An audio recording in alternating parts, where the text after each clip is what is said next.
Hey friends! Glad you're here at Harry Reality Bender. We've cooked up something special. What if Harry was raised by the Malfoy family as Draco's adoptive brother and became the Prince of Slytherin? Liking and subscribing really helps us out. Okay, story time. Chapter 1. The other cradle. The rain had been falling on Wiltshire for 3 hours before Lucius Malfoy finally stopped pacing. Narcissa watched him from the chaise longue near the fire, her embroidery untouched in her lap, her eyes tracking his movement the way one watches a pendulum, not because it's interesting, but because the rhythm of it is the only stable thing in the room. Outside, the wind pressed against the manor's tall windows like something trying to get in. The candles guttered. The fire popped. "Sit down," she said quietly. "I can't. You've been walking that same stretch of floor for 20 minutes. The carpet is going to remember it." Lucius stopped. He stood at the window, his hands clasped behind his back, staring out at the darkness between the topiary hedges. His face in the glass was sharp and pale and unreadable, which meant he was feeling something he hadn't yet decided how to categorize. "Something happened tonight," Narcissa said. It wasn't a question. "Something happened tonight," he agreed. She set her embroidery aside. "Tell me." So he did. He told her about the summons that never came, about the dark mark going cold and strange on his forearm just after midnight, about the whispers already beginning to snake through certain circles, he's gone, you know who is gone, and about the decision he'd made in the space between hearing those whispers and turning his horse toward Godric's Hollow instead of home. He told her about the house. What remained of it? He told her about the child. Narcissa was quiet for a long time after he finished. The fire had burned low. Draco, barely a year old and mercifully asleep upstairs, made no sound through the baby monitor on the side table, a piece of Muggle technology Narcissa had acquired without telling Lucius, which he had noticed and chosen not to address. "Show me," she said finally. Lucius moved to the wingback chair across from her and reached inside his traveling cloak. The bundle he produced was small and still damp from the rain despite his best efforts, wrapped in a scorched blanket that had once been red and gold but was now mostly gray. He set it carefully on the cushion between them. The child sleeping inside it had a smear of dried blood on his forehead, a cut in the shape of something too deliberate to be an accident, and a face so stubbornly, aggressively peaceful in sleep that it seemed almost like an argument. Narcissa leaned forward. She looked for a long time. Then she reached out one finger and very gently pushed the dark hair back from the child's forehead, exposing the cut fully. "You know what this means," she said. "Yes." "You know who he is." "Yes." "And you brought him here anyway." Lucius was quiet for a moment. "Then, James Potter saved my life in 1979. I never told him I knew it was him. I never repaid the debt." He paused. "I am not a sentimental man, Narcissa. I know. There are also, of course, considerable political implications to consider. A child of this significance, raised within a family of influence and discretion, Lucius." He stopped. "Stop explaining yourself," she said. "You brought him here because you couldn't leave him there. That's enough." He didn't agree out loud. But he didn't argue, either. Narcissa reached out and picked up the child with the practiced ease of a woman who had spent the last year learning exactly how to hold something small and precious and entirely dependent on her. The child stirred but didn't wake. He made a small sound, a questioning sort of noise, and then settled his cheek against her collarbone with the absolute boneless trust of the very young. Her face did something complicated and total and irreversible. "Harrison," she said softly, as though she were trying the name on. "We'll call him Harrison." Lucius watched her. "The Wizarding World will look for Harry Potter." "The Wizarding World," Narcissa said pleasantly, "can look as long as it likes." Harry's earliest memories were not of cupboards or neglect or the particular flavor of being unwanted. His earliest memories were of Draco's indignant shrieking at 6 in the morning, which he had apparently found hilarious enough to encourage, of Narcissa's perfume, something warm and botanical that he associated with safety in a way that bypassed thought entirely, of Lucius's study, which smelled of old leather and expensive ink, where he was sometimes permitted to sit quietly in the corner and read while the adults talked, because he had demonstrated, even at 4, that he could be trusted. To be quiet and to retain nothing he overheard, which was only half true. He retained everything. He just understood, from very early on, that there was a difference between knowing something and needing anyone to know you knew it. The truth of his origins came in pieces, the way all important truths do, not as a single revelation but as an accumulation of details that eventually achieved a kind of critical mass. The scar that Draco didn't have. The way certain visitors to the manor went very still when they looked at Harry, then looked away too quickly. The photograph Narcissa kept in the bottom drawer of her vanity, which he found at age 6, which showed 2 young men laughing at something outside the frame, one of them dark-haired and bright-eyed in a way that made Harry's stomach do something strange when he looked at it too long. He asked Narcissa about it directly. He was 7. She sat him down in the small sitting room, the one with the yellow curtains she'd installed over Lucius's aesthetic objections, and she told him the truth. All of it. His parents. The night of October 31st. What Lucius had done and why. What his name had meant to the world before she'd given him a different one. Harry listened to the whole thing without interrupting. When she finished, he was quiet for a moment. Then he said, "So I'm famous." Narcissa blinked. Yes, Harrison. In a sense. And my real name is Harry Potter. Your name, she said carefully, is whatever you decide it is. Harrison Malfoy is the name I gave you. Harry Potter is the name you were born with. You're old enough to understand that names are tools, Harry said. He'd heard Lucius say that once. Names are tools. So are reputations. So is fear. Narcissa looked at him for a long moment. I was going to say that names are meaningful. But yes. That too. She reached out and tucked his hair back from his forehead, exposing the scar, the same gesture she'd made the night he arrived without knowing she was doing it. Does this change how you feel? About us. About the family. Harry thought about it seriously, because she was asking seriously and she deserved that. No, he said. You're my mum. Draco's my brother. That's not a name thing. She pulled him into a hug that lasted longer than her usual hugs. He let her, because he understood, in the way that perceptive children understand things their parents haven't said, that she'd been frightened of this conversation for years. Can I keep both? He asked into her shoulder. What do you mean? Harrison Malfoy and Harry Potter. Can I be both? She pulled back and looked at him. Her eyes were bright in a way she wasn't bothering to hide. Yes, she said. I think that's exactly right. Draco told the same story a week later at his own insistence because he'd seen Harry come out of the yellow sitting room with a particular expression and immediately demanded to know what he'd missed, responded with approximately 4 seconds of absolute silence followed by, "So you're the Harry Potter. And you've been my brother this whole time. Apparently.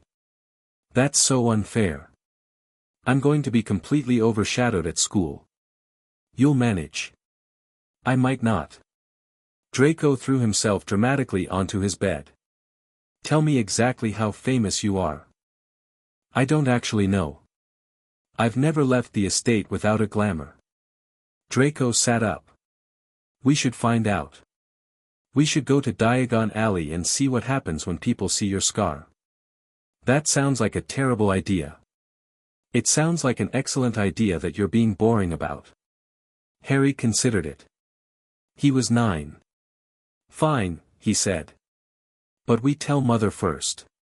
Obviously, Draco said, as though suggesting otherwise would have been absurd, which, for the two of them, raised by Narcissa, it rather was. The trip to Diagon Alley was, in fact, illuminating.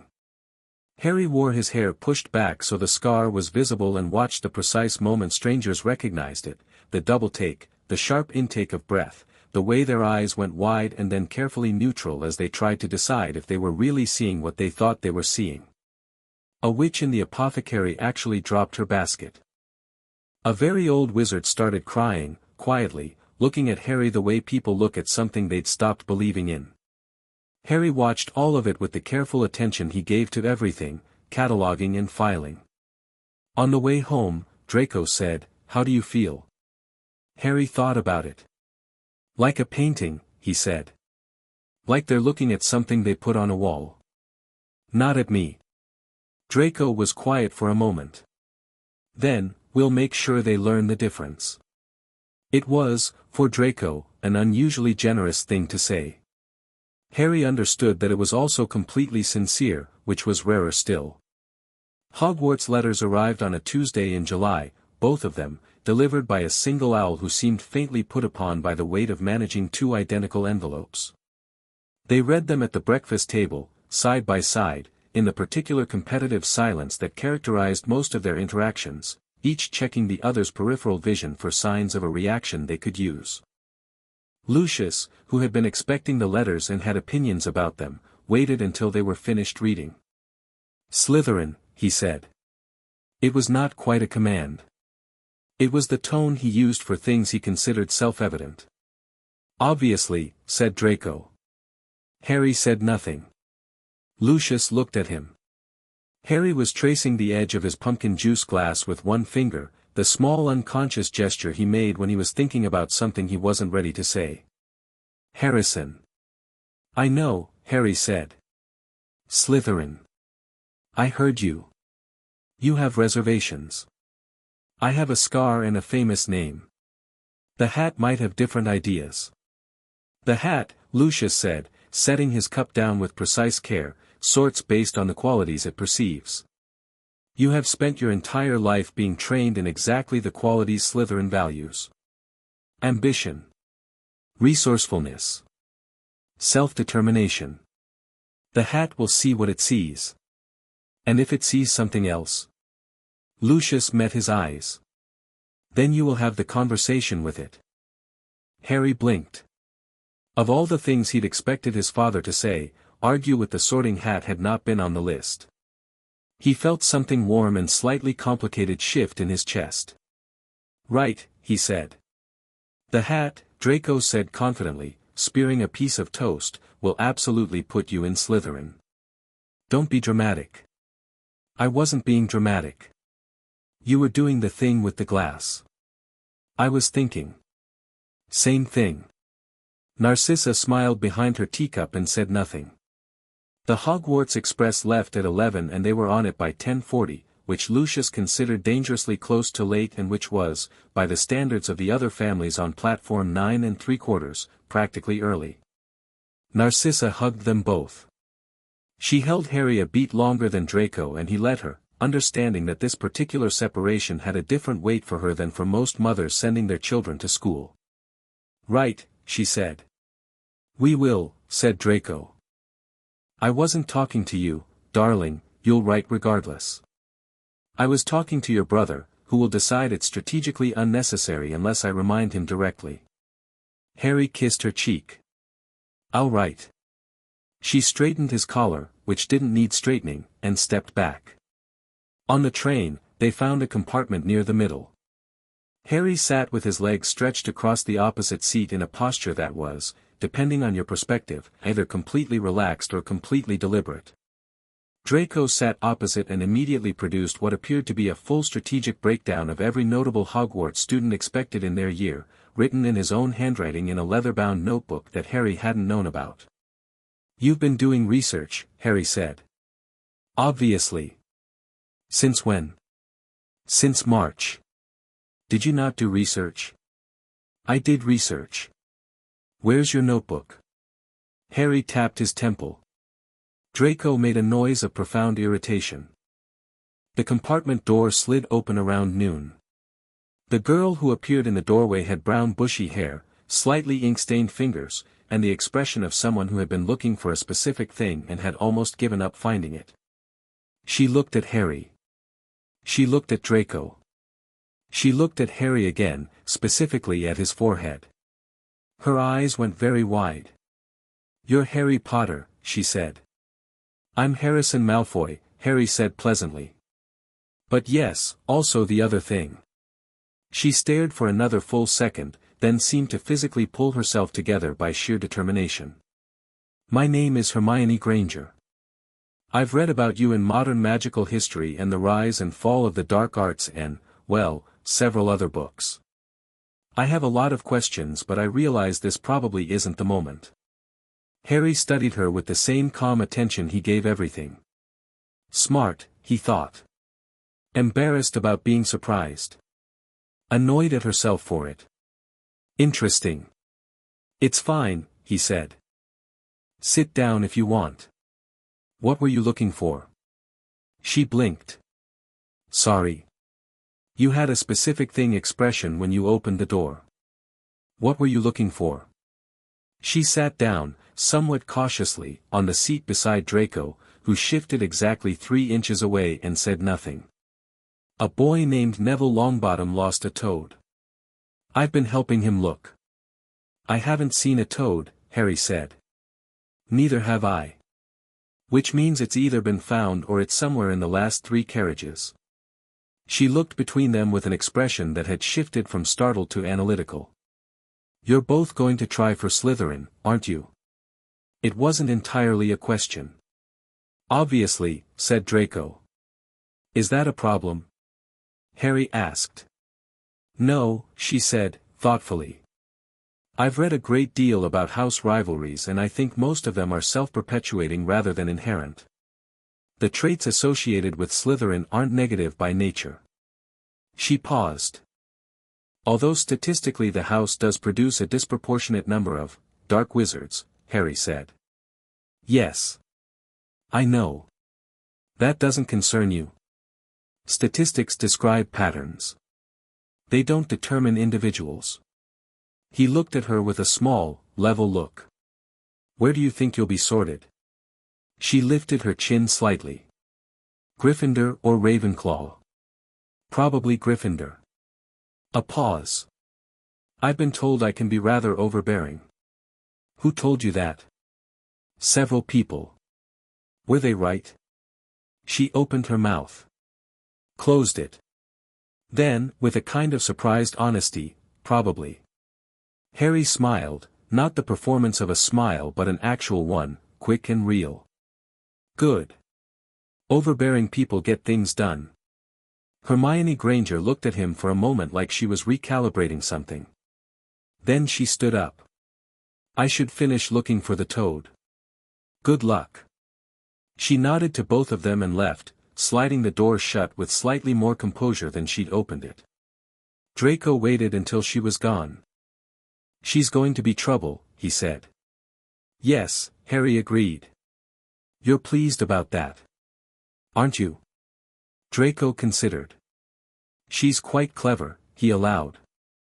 "Almost as clever as she thinks she is," Harry said, which for him was high praise. "She'll be useful." "She's going to Gryffindor." "Houses aren't walls," Harry said. He looked out the window. The countryside was opening up, the urban edges of London giving way to hills and hedges and the specific golden light of late summer. Not to people who decide they're not. Hogwarts in September looked exactly like the illustrations in the books Harry had been reading about it since he was 6, and simultaneously nothing like them, the way all real things diverge from their representations the moment you're standing in front of them. It was large in a way that photographs couldn't capture, not just physically but in the way old, heavily enchanted buildings accumulate significance over centuries until the stones themselves seem to be doing something. Harry stepped out of the boats and tipped his head back and looked at it for several seconds while everyone else crowded and exclaimed around him. "Magnificent," Draco said beside him, with the particular restraint of someone who was actually, genuinely affected and was choosing not to show it. "Yes," Harry agreed. The great hall was louder than he'd expected. The ceiling was showing stars through a clear September sky, and the candles floating above the tables threw amber light across 400 faces all turned toward the narrow line of first-years filing toward the front. Harry walked without slouching and without performing ease, he was simply easy, which was different, and which people could tell the difference between even when they couldn't articulate why. He heard it moving through the hall like a wave.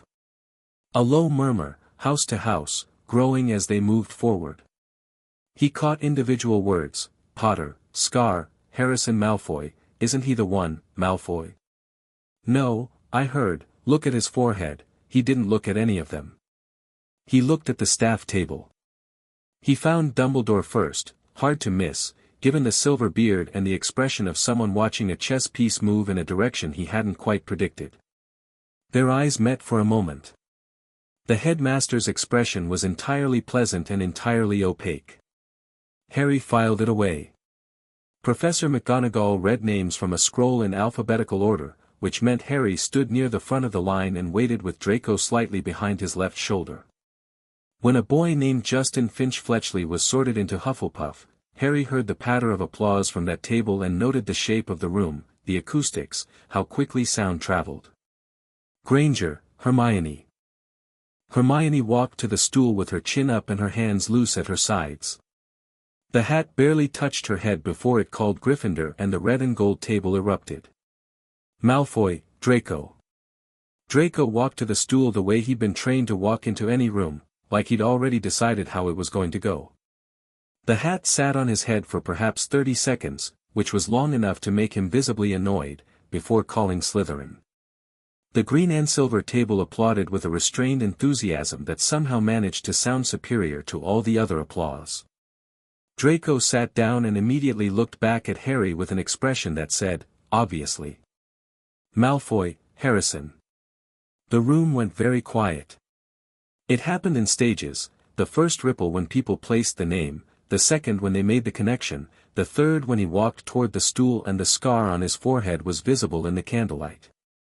By the time he sat down, the hall had achieved a silence that was different from ordinary quiet. It was the silence of 400 people very deliberately not talking, all at once. Harry picked up the hat and put it on his own head. In the sudden dark of the hat's interior, a dry, ancient voice spoke directly into his mind. Well. This is unexpected. Harry had been having conversations in his head for as long as he could remember. He answered without flinching. Is it? Most of them come to me not quite sure who they are. You are perhaps the most precisely defined 11-year-old I have ever encountered. Harrison Malfoy. Harry Potter. Both. Neither. Something specific. A pause, the hat sorting through his mind with a sensation like careful fingers turning pages. There is Gryffindor in you. Extraordinary courage, not bravado, the real kind. The kind that knows what it costs and pays it anyway. I know. And yet, Harry agreed. Slytherin would suit you, the hat said. Your mind works in that particular way, the long view, the layered approach. You were raised for it. But I wonder if you would simply prefer it, or if you genuinely belong. Is there a difference? There is always a difference. Harry thought about it. He thought about Narcissa's yellow curtains and Lucius's instruction to argue with the hat if you must and Draco's leather notebook full of research he'd done alone and never mentioned. He thought about the photograph in the bottom drawer of the vanity, the dark-haired man laughing at something outside the frame. I belong, he said, to the people I've decided to belong to. House affiliation doesn't change that. But if you want a useful answer, I'm going to Slytherin because it's where I can do the most interesting work. And because my brother is there. And because the wizarding world needs at least one Potter in the Snake House who isn't ashamed of it. A pause. Then what might have been amusement in an extremely old piece of enchanted haberdashery, a Potter in Slytherin. I have not done that in several centuries. Albus will be displeased. Albus, Harry said, will cope. Slytherin. The roar from the green and silver table was not restrained this time. It was the sound of a house that had just been handed something it hadn't known it wanted, validation, novelty, and a certain delicious sense of having won something that wasn't even supposed to be a competition. Harry pulled the hat off, handed it back to Professor McGonagall, and walked to the Slytherin table. He sat down across from Draco, who was wearing the expression of someone who had been right and intended to enjoy it for as long as reasonably possible. "Told you," Draco said. "You did," Harry agreed. "Albus will be displeased," said a seventh-year prefect down the table, who had apparently overheard something. He was grinning. Harry glanced toward the staff table without making it obvious he was doing it. Dumbledore was watching him with an expression that was carefully, precisely, warmly neutral, which told Harry absolutely nothing useful and confirmed several things he'd already suspected. "He'll manage," Harry said. The feast appeared on the tables, and the hall filled with the noise of 400 people eating and talking at once, and the Slytherin table had the particular energy of something recalibrated. The world had just reorganized itself slightly and they were all, Harry included, figuring out what it meant. A third-year girl across the table was looking at Harry with an expression of open calculation. "Harry Potter," she said. "In Slytherin." "Harrison Malfoy," Harry said pleasantly. "Also yes." "What does that mean?" For everything. The whole story about you-know-who, the prophecy, all of it, it means," Harry said, picking up his fork, "that the story is going to go differently than people expected." "How differently?" He looked up at her. His eyes were very green in the candlelight, and in them she found nothing anxious or uncertain, nothing performing confidence to mask something softer underneath. Just a boy who had thought about this question for years and had already arrived at the only answer that made sense to him. "A lot differently," he said. Down at the staff table, Dumbledore leaned slightly toward Professor McGonagall. "Well, Minerva," he said quietly. "It seems the world has not quite gone according to plan." McGonagall watched the Slytherin table, where Harrison Malfoy, Harry Potter, was leaning over to say something to Draco that made the blonde boy snort with suppressed laughter. "No," she said. "I don't suppose it has." After the feast, the first years were led down to the dungeons by a prefect named Marcus Flint, who had the look of someone who had played too much aggressive Quidditch and was proud of it. The Slytherin common room was underground, with windows that looked out into the lake, and the light filtering through the water was green and shifting and genuinely beautiful in a way that Harry suspected people who hadn't seen it described as gloomy. He stood at the window for a moment while the others sorted themselves around the common room, looking out at the darkness of the lake beyond the light's reach. Something large and slow moved in the distance. "Giant squid," Draco said, appearing beside him. "Father mentioned it." "I know. I was just looking." A silence, companionable and easy the way silences between them always were. Outside, the squid drifted somewhere deeper and was gone. "You could have pushed for Gryffindor," Draco said. Not accusing. Just noting it. "Yes. You didn't want to." "No." Harry considered how much to say. With Draco, usually, the answer was, all of it. Gryffindor would have been the easy choice. Obvious. The boy who lived in the righteous house, picking up the story exactly where everyone expected it to go. He paused. "I'm not interested in the story everyone expected." Draco was quiet for a moment. "Father is going to be insufferable about being right." "He's always insufferable about being right. That's different from other kinds of insufferable." "True." Draco turned from the window. "Right. I've already identified the most useful people in our year. Theodore Nott is clever and underestimated. Blaise Zabini is ambitious and utterly disinterested in everyone else, which means he won't get in the way.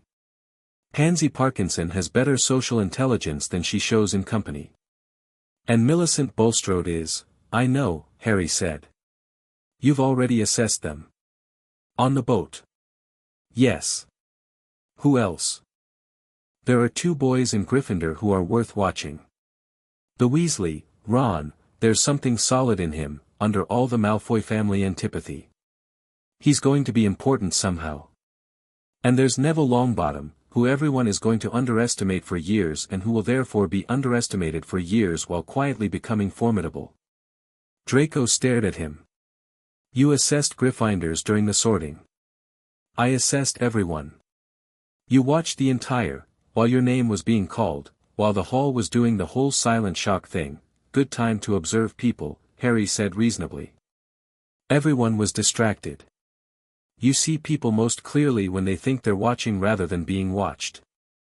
Draco opened his mouth, closed it, and then pointed at Harry with an expression that communicated something between profound appreciation and deeply aggravated fondness. You, he said, are actually a lot. Harry smiled. Get some sleep. We've got potions first thing and I want to be at least 20 minutes early. Why 20 minutes early? Because Snape will be there. And I want to meet him before the class does. Draco looked at him for a long second. Then, sometimes I forget you're a Slytherin by choice and not by birth. Is that a compliment? I genuinely don't know. Harry laughed, easy and real, the laugh that was nothing like the careful social one and everything like the person Narcissa had spent a decade making sure he could still be, and headed toward the dormitory stairs.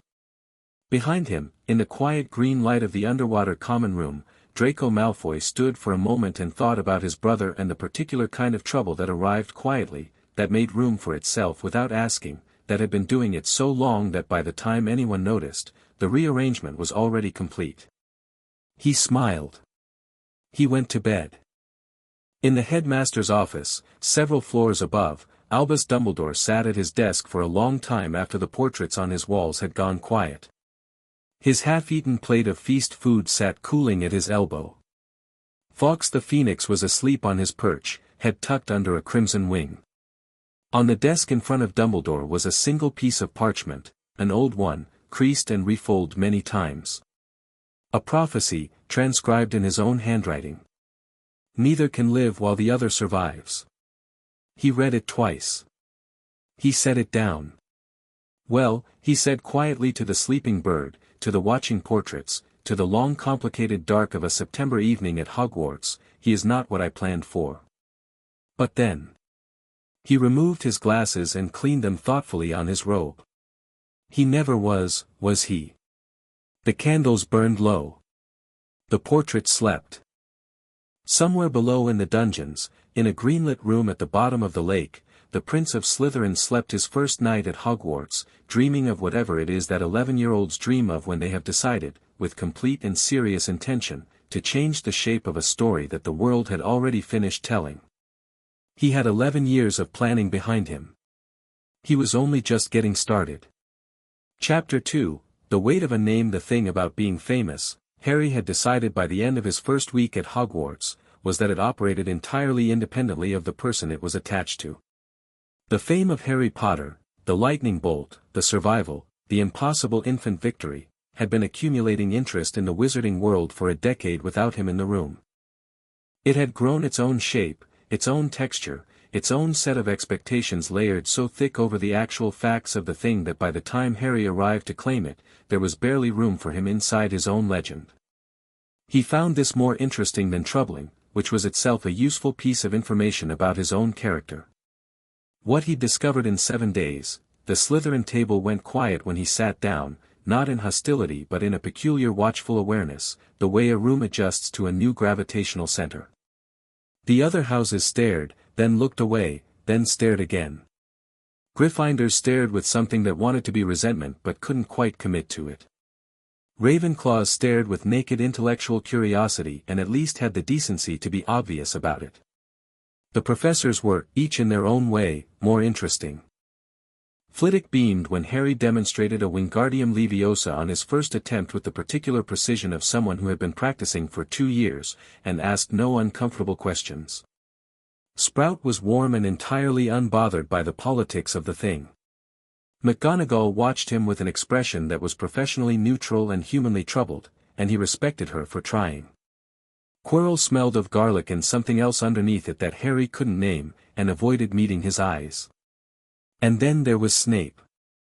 Harry had arrived at the potions classroom 19 minutes before the official start of class, as intended. He'd found Snape already there, standing at the front bench reading a journal, robes as black and still as a shadow cast by nothing, not looking up when the door opened. Harry walked to a seat in the second row, set his bag down, and began laying out his materials with the quiet methodical care he gave to anything he intended to do well. He didn't announce himself. He didn't try to start a conversation. 3 minutes passed. "You're early," Snape said, without looking up. "Yes, sir." A pause. The sound of a page turning. "Most students who arrive early to my classroom are either desperate to impress or desperate to avoid their housemates. Which are you?" "Neither," Harry said. "I wanted to see the classroom before there were 20 people in it." Snape looked up for the first time. His eyes, black, very sharp, the kind that looked at you and appeared to be reading something several layers beneath the surface, moved over Harry with an assessment that was practiced and quick and gave nothing away. They rested, briefly, on the scar. "Harrison Malfoy," he said. "Harry Potter," Harry said. "I answer to both. The first is more convenient." Something moved in Snape's expression, too fast to catch, there and gone. "Your father's doing, I presume." "My mother's, actually." Another pause, longer. Harry held the eye contact without aggression or particular effort, the way you hold a door open, naturally, without making a performance of it. "You will find," Snape said finally, returning to his journal with the air of someone ending a conversation on their own terms, "that sentimentality and competence are not the same thing in this classroom. Fame provides no partial credit." "Good," Harry said. "I didn't come here for partial credit." He returned to organizing his materials. Snape said nothing further. But in the silence that followed, Harry had the distinct impression that a first assessment had been made, and that it had not gone the way Snape had expected. When the rest of the class arrived, Slytherins and Gryffindors, because of course it was Slytherins and Gryffindors, because Hogwarts had a specific sense of humor about these things, Harry was already seated and ready, his notes open, his knife aligned precisely parallel to the edge of the bench. Ron Weasley came in with the Gryffindors and immediately made eye contact with Harry across the room. His expression cycled through surprised, suspicious, and determined in the space of about 2 seconds. He sat down on the Gryffindor side with his chin up and his jaw set and pointedly looked at his textbook. Snape's entrance was theatrical in the way that only people who have worked out exactly how much theater they can sustain with a straight face can manage. He swept to the front, wasted no time on pleasantries, and began taking roll in a tone that made names sound like indictments. "Potter." Every Gryffindor in the room looked up. Harry let the silence sit for exactly 1 beat. "Present," he said.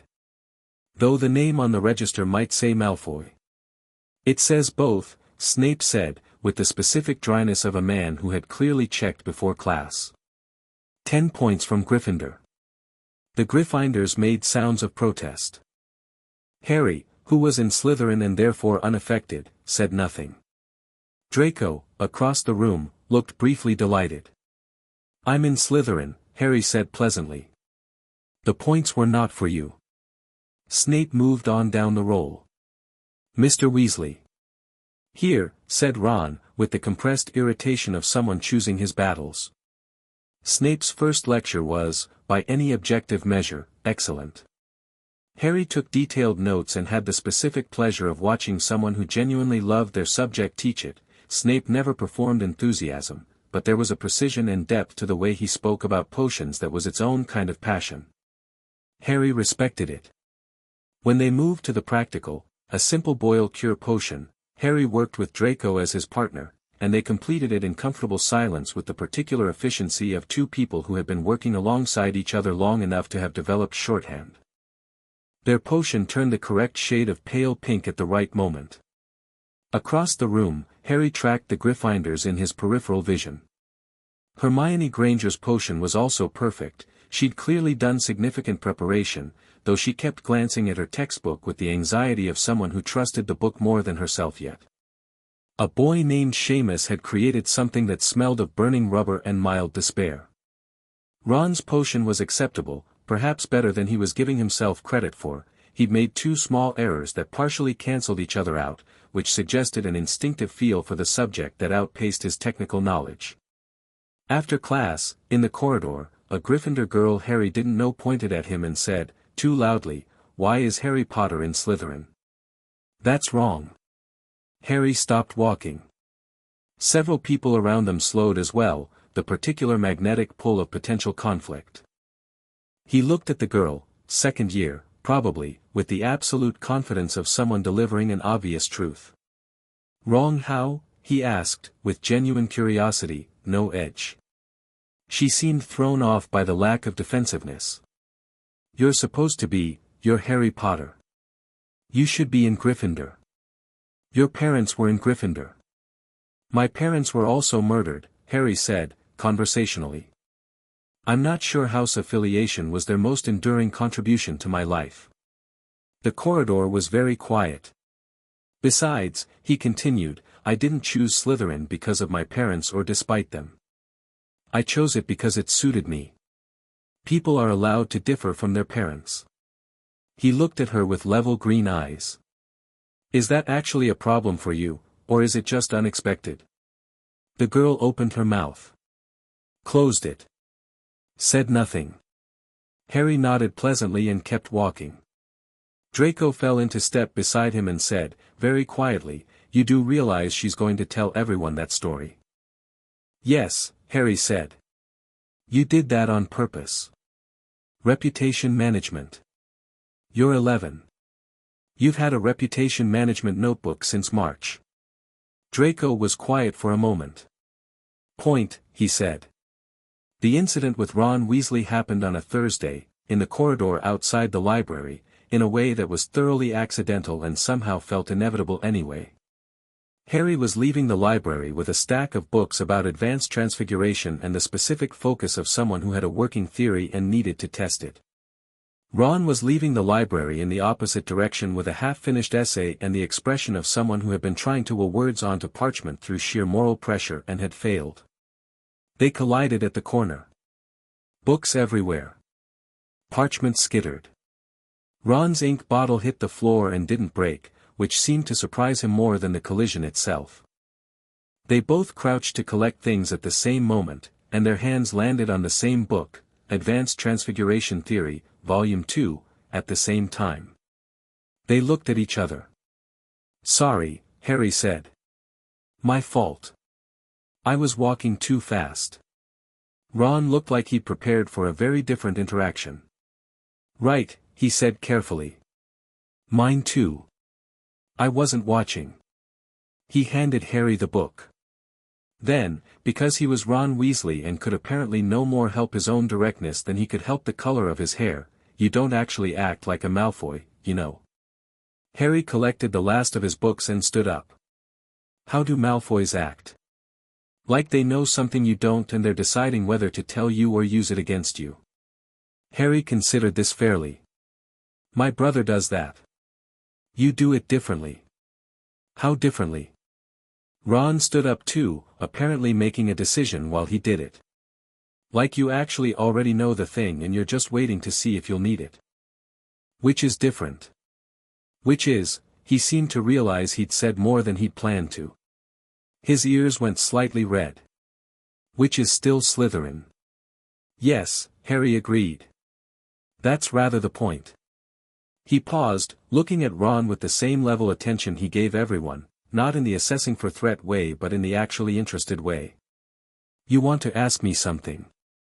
Ron's chin came up. "Are you going to be like Draco Malfoy about my family?" Harry had extensive knowledge of Ron Weasley's family from Narcissa, who had complex opinions about the Weasleys that were approximately 30% political and 70% reluctant professional respect for people who kept choosing what they believed in over what was convenient. He'd also done his own research. "No," he said simply. "Your family's choices are your family's choices. They don't tell me anything about you that you haven't shown me yourself." He looked at Ron steadily. "You're better at potions than you think you are." Ron blinked. "What?" "I watched you in class. You have an instinct for it. You're underreading and over-hesitating and it's making you worse than you are." A pause. Ron's expression went through several stages. "You were watching me in potions. I watch everyone. Okay, that's actually a bit creepy. Yes, it probably is. Harry said it without apology but with enough self-awareness that it landed more like a shared observation than a defense. My brother says the same thing. Ron laughed, one short, surprised bark of a laugh that he seemed to not have intended. He looked at Harry.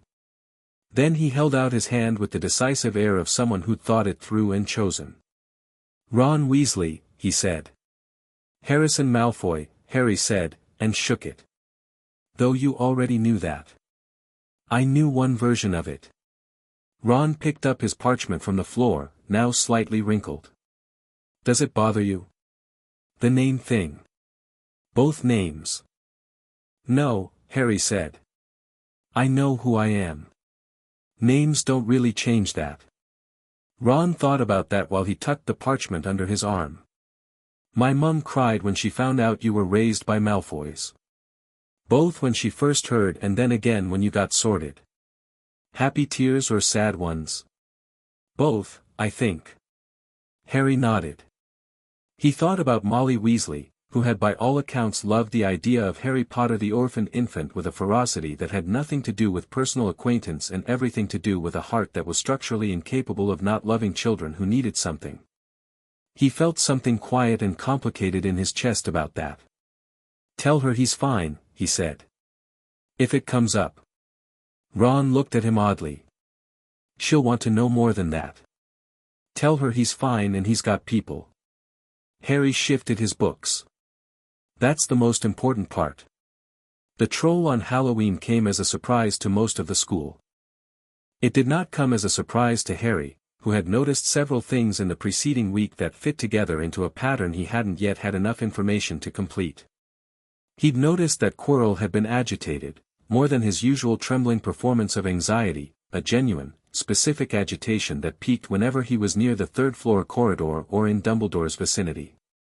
He'd noticed that something on the third floor was being guarded, because Dumbledore had personally led a detour around it during the start-of-term tour and the casual certainty with which he'd done it spoke to long familiarity with the restriction. He'd noticed that Quirrell smelled of that unidentifiable something else most strongly on the occasions when Harry walked past him in the corridor and looked directly at him. He hadn't yet put it together completely. But the data was accumulating. The troll announcement at the Halloween feast, Quirrell crashing through the doors with his "Troll in the Dungeon, thought you should know," followed by an immediate theatrical feint, had the feel of a distraction. Harry sat very still while the rest of the hall exploded into movement, watching Quirrell's collapsed form on the floor, watching Dumbledore's controlled response, watching the prefects begin herding students toward their common rooms. Harry. Draco, at his shoulder. We need to move. Quirrell feinted very conveniently. There's a troll. We're moving. Where's Granger? Harry scanned the hall. He'd seen her at the Gryffindor table earlier and hadn't registered her absence until now. The Gryffindors were filing out toward the exit. He could see Ron Weasley looking around with the same just-noticed expression, then saying something to Seamus, then clearly deciding something. Weasley's going after her, Draco said, tracking Harry's gaze. She doesn't know about the troll. She left dinner early, I saw her go. She's probably in the bathroom on the second floor. He was already standing. She doesn't know. Draco grabbed his arm. Not restraining, grounding. If you're going, I'm going. This is not your responsibility. She's tolerable and you've decided she's useful and therefore she's provisionally ours and we look after ours. Have you forgotten every conversation we've had about this? Draco's grip on his arm was steady. Also you need someone to cover the corridor while you go in. Harry looked at his brother for 1 second. Draco looked back with perfect Malfoy composure and underneath it the very simple fact of a person who had already made up his mind. Fine, Harry said. Second floor girls' bathroom. Move fast. They moved fast. They went through corridors that were clearing quickly as prefects pushed students toward dormitories, following a route Harry had memorized in his first week out of simple habit, knowing a building's architecture was never wasted knowledge. They reached the second-floor corridor at almost the same moment as Ron Weasley, coming from the other direction. Ron stopped when he saw them. His expression went through the familiar cycle. "Granger," Harry said. "I know," Ron said. "I'm going." "So are we." Ron looked at Draco, who met his eyes with a cool expression that was at least nominally non-hostile, which for Draco in the first term was something approaching diplomatic. "Right," Ron said, apparently deciding. "She's in there." He nodded at the bathroom door. "I was just about to." The troll came around the corner. It was, objectively, enormous. Harry had read about mountain trolls, 12 feet, roughly 1 ton, proportioned like something evolution had designed as a counterargument to the concept of elegance. It had a club the size of a small tree, and it smelled of something that suggested its relationship with water was adversarial. The three of them went very still. Hermione's scream from inside the bathroom was sharp and immediately bitten off, which meant she'd heard something and was not, Harry noted, the kind of person who panicked into uselessness. "Good." Ron looked at Harry. Harry looked at the troll. Then he looked at Ron and Draco and said, quietly and very quickly, "Ron, get the door open and get her to the far corner. Draco, lock the door from outside after they're in. I'll hold the troll." "Hold the," Ron started. Harry had already stepped forward. "Alarut ascendar." The troll's club flew upward, not far enough, not disarmed, but the spell caught the creature's arm and disrupted its swing and bought 3 seconds. Harry used 2 of them to move, putting himself between the troll and the bathroom door, feeling rather than seeing Ron's shoulder past him and Draco's silent, precise movement to his flank. The troll swung. Harry ducked under the arc of the club with a precision that had nothing to do with luck and everything to do with having spent years in a household where Lucius Malfoy believed that reflexes were trained, not inherited. He came up and hit the troll with a Wingardium Leviosa on the club itself, actually successful this time, because he'd had the angle and the leverage, and the club jerked up and hung in the air above the troll's head. "Wingardium Leviosa," he said again, steadier, adjusting the angle, and let it drop. The club came down on the troll's head with a sound that was both very loud and very final. The troll folded in a way that suggested its relationship with consciousness was no longer functional, and hit the floor with an impact Harry felt in his teeth. Silence. From inside the bathroom, Hermione Granger said, in a voice that was almost entirely composed, "Is it dead?" "Unconscious," Harry said. The door opened. Hermione came out, looked at the troll on the floor, looked at Harry, looked at Ron. She was pale but steady, her hair wilder than usual, her wand out and her hand not shaking. "You dropped the club on it," she said. Seemed the most direct approach. "I was about to immobulise it from inside." Harry looked at her with genuine interest. "Good instinct. We could have coordinated."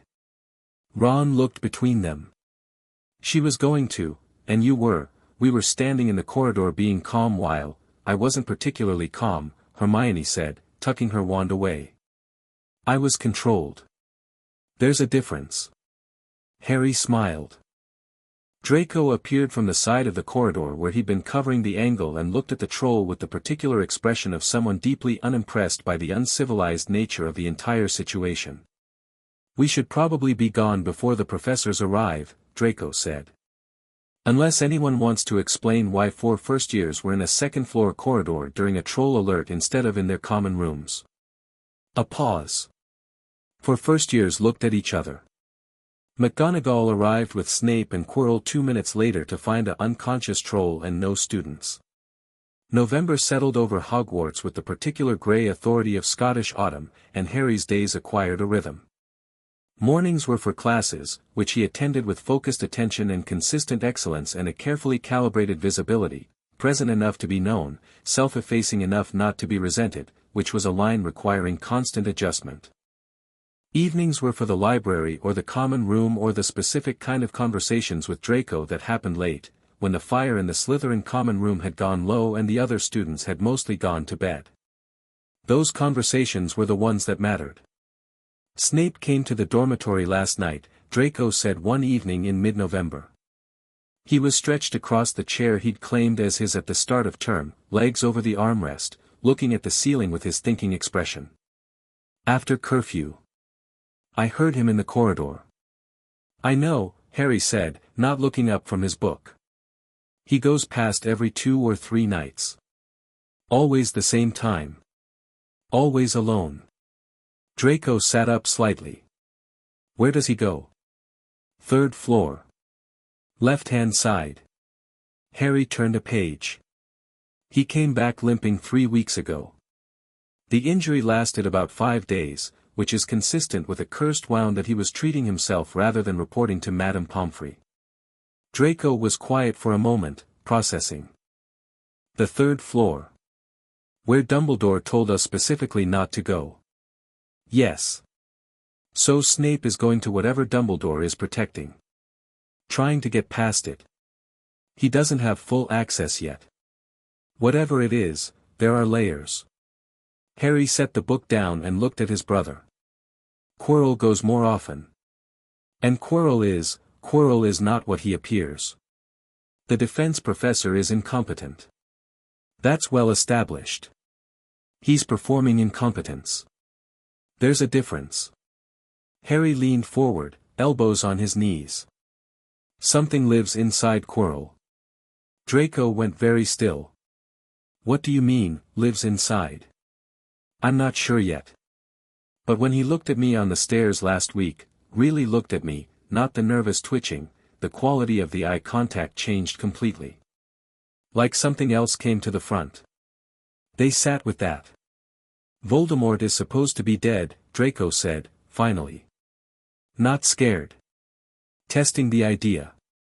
He's supposed to be gone, Harry said. Dead and gone are different.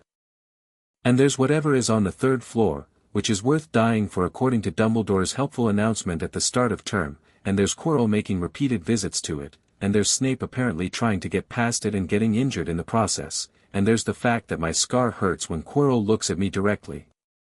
Draco looked at the scar. Harry touched it unconsciously and then stopped. Not constantly, Harry said. Not badly. But it's real. You should tell Dumbledore. No. Harry, not yet. Harry looked at his brother with the steady clarity he used when he was entirely certain.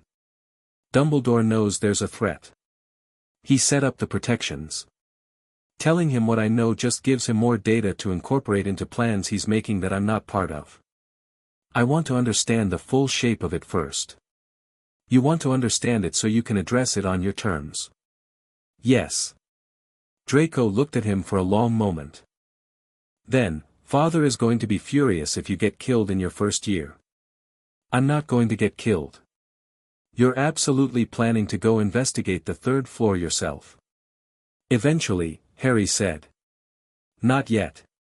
I don't have enough information yet. He picked up his book again. Besides, the stone, whatever it is safer where it is than anywhere else Dumbledore could put it right now. The threat isn't immediate. How do you know it's a stone? Harry looked up. Draco was watching him with the expression he used when Harry had made a logical leap he needed clarified. Nicholas Flamel, Harry said. The alchemist.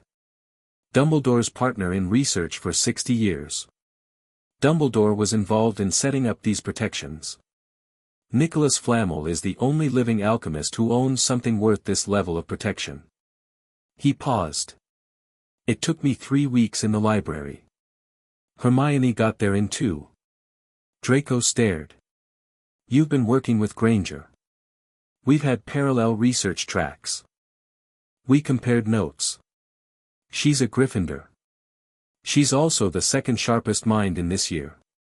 Houses aren't walls. You keep saying that. It keeps being true. Draco was quiet for a moment. Then, with the quality of someone making a decision they hadn't planned on making tonight, if you go for the 3rd floor, you tell me first. Obviously. I mean it. You don't go without me knowing. Draco. Harry looked at him. When have I ever done anything that matters without telling you? A pause. Draco's expression shifted into something more honest than his usual register. Never, he said. Don't start now. I won't. The fire crackled. Somewhere in the lake outside the window, something enormous moved through dark water without urgency. The mirror of Arist, Harry said. Dumbledore moved something significant around the time I first sensed Quirrell's interest peaking. I think it's related to whatever Flamel made. The mirror of Arist, Draco repeated. The mirror that shows what you most deeply desire. Yes. And Dumbledore put a stone inside it. Or near it. Or the stone is what the more actions write the next chapter now. Chapter 3, What the Mirror Sees. The first warm day of May arrived like a bribe. Hogwarts opened up in the heat, students sprawling on the grass by the lake, robes shed to shirt sleeves, the general collective exhale of a school that had been enduring Scottish winter for 9 months and had finally been given something in exchange. Even the castle seemed to loosen slightly, the stones less grey, the shadows less committed. Harry noticed none of it, not because he was oblivious, but because he was in the library. Hermione was already there when he arrived, which was usual, at the specific corner table they had developed an unspoken agreement about, third row from the back, north wall, good sight lines to the door, close enough to the restricted section to make the back and forth trips short. She had 7 books open around her in a semicircle and was cross-referencing 2 of them simultaneously with the focused intensity of someone solving a puzzle that had been annoying her for weeks. Harry sat down across from her and said nothing. He opened his own book. They worked in comfortable parallel silence for a few minutes, the library quiet around them with the particular peace of a warm day that had taken most of its usual occupants outside. Flamel, Hermione said, without looking up. Yes. Nicholas Flamel is 665 years old. He created the Philosopher's Stone. The stone produces the elixir of life and can transmute any metal to gold. She turned a page. Dumbledore helped him with his alchemical research. Which explains how Dumbledore knew enough to set protections around it. Yes. She looked up. You already knew all of this. I wanted to see how you'd found it. She gave him the look she reserved for moments when she wasn't sure whether to be flattered or irritated, which was a look she gave him more than anyone else. The library has a biographical index for alchemists. It's in the reference section, which most people don't bother with because it's organized by subject rather than alphabetically and the subject headings are counterintuitive. A pause. Neville mentioned Flamel in passing while we were studying. Said he'd seen the name on a card in Dumbledore's chocolate frog collection. Good source, Harry said. He meant it. Quirrell is getting worse, Hermione said, shifting subjects with the seamlessness of someone whose mind moved quickly enough that transitions were always slightly compressed. Have you noticed? He's been, I don't know. Less himself. He's been less his performed self, Harry agreed. Which is different. She looked at him sharply. What do you mean, performed? Harry met her eyes. He'd been deciding for several weeks how much to share with Hermione and had reached the conclusion that her value as an ally was being significantly undercut by keeping her at the distance of partial information. She was the kind of person who performed better the more accurately she understood a situation, and who responded to being managed with a resentment she was too professionally composed to express but too honest to conceal. Quirrell's persona, he said, is a construction. The nervous stutter, the garlic, the timid effect. All of it is a performance designed to make people underestimate him. The real person underneath it, he paused, choosing words, has a different quality. Sharper. Colder. Hermione was very still. How do you know? He looks at me differently when he thinks I'm not watching. The scar responds. He said this without any particular drama. Just a fact. Whatever Voldemort is, and I don't think he's simply gone, I think he's diminished and waiting, he's connected to Quirrell somehow. The name landed in the library quiet like a small stone in still water. Hermione didn't flinch. She absorbed, which was a different thing, absorbed and processed and came back with a question rather than a reaction. Connected how? I'm not certain of the specifics yet. But the connection runs both ways. Quirrell needs something from the third floor. When he gets close to getting it, the scar, Harry touched it reflexively and stopped. He's getting close. Hermione looked at him for a long moment. The afternoon light through the library windows had gone golden, and in it she looked older than 11, not in a sad way but in the way that some children look when they've been paying close attention for long enough that the paying of attention has changed their face. "What are you going to do?" she asked. "Make sure he doesn't get it." "By yourself?" "No." He said it without hesitation, which he could see surprised her. "I need you to research the protections. Dumbledore didn't set them alone, there are layers, different professors. I need to know what's on the other side of that third-floor door before I go through it." A pause. "Before we go through it." He looked at her. "It's going to be dangerous." "I'm aware." She said this in a tone that managed to be both completely calm and faintly insulted. "I'm also aware that my defense against the dark arts grade is the best in the year and that I've already researched every known guardian creature used in institutional magical protection and that you need someone who can think under pressure." She held his gaze. "I'm not asking to come for the adventure. I'm telling you that you'll do better with me there." Harry held her gaze for another moment. "I know," he said. "That's why I'm telling you now instead of after." She nodded, once, with the crispness of someone formally accepting a position. Then she pulled a fresh piece of parchment toward her and began making a list. "Right. What do we know about the third-floor corridor?" "There's a large door with an enchanted lock. Behind it, based on what I can reconstruct from timing and the nature of the professors involved, there's at least 6 or 7 obstacles. Probably, Fluffy, the 3-headed dog Hagrid acquired last year, as first line. Herbology-based second. Then something charms-related, something from transfiguration, something from potions. Possibly something from Quirrell himself, which would be ironic." Hermione wrote steadily. "The potions obstacle will be mine," she said, without looking up. "Agreed." "When?" "Not yet. When I'm certain Quirrell is moving. If we go too early, we give away our awareness. Too late," he didn't finish the sentence. "Then we prepare now," Hermione said, "and move when you say." Draco's reaction to being briefed on the full plan was, predictably, layered.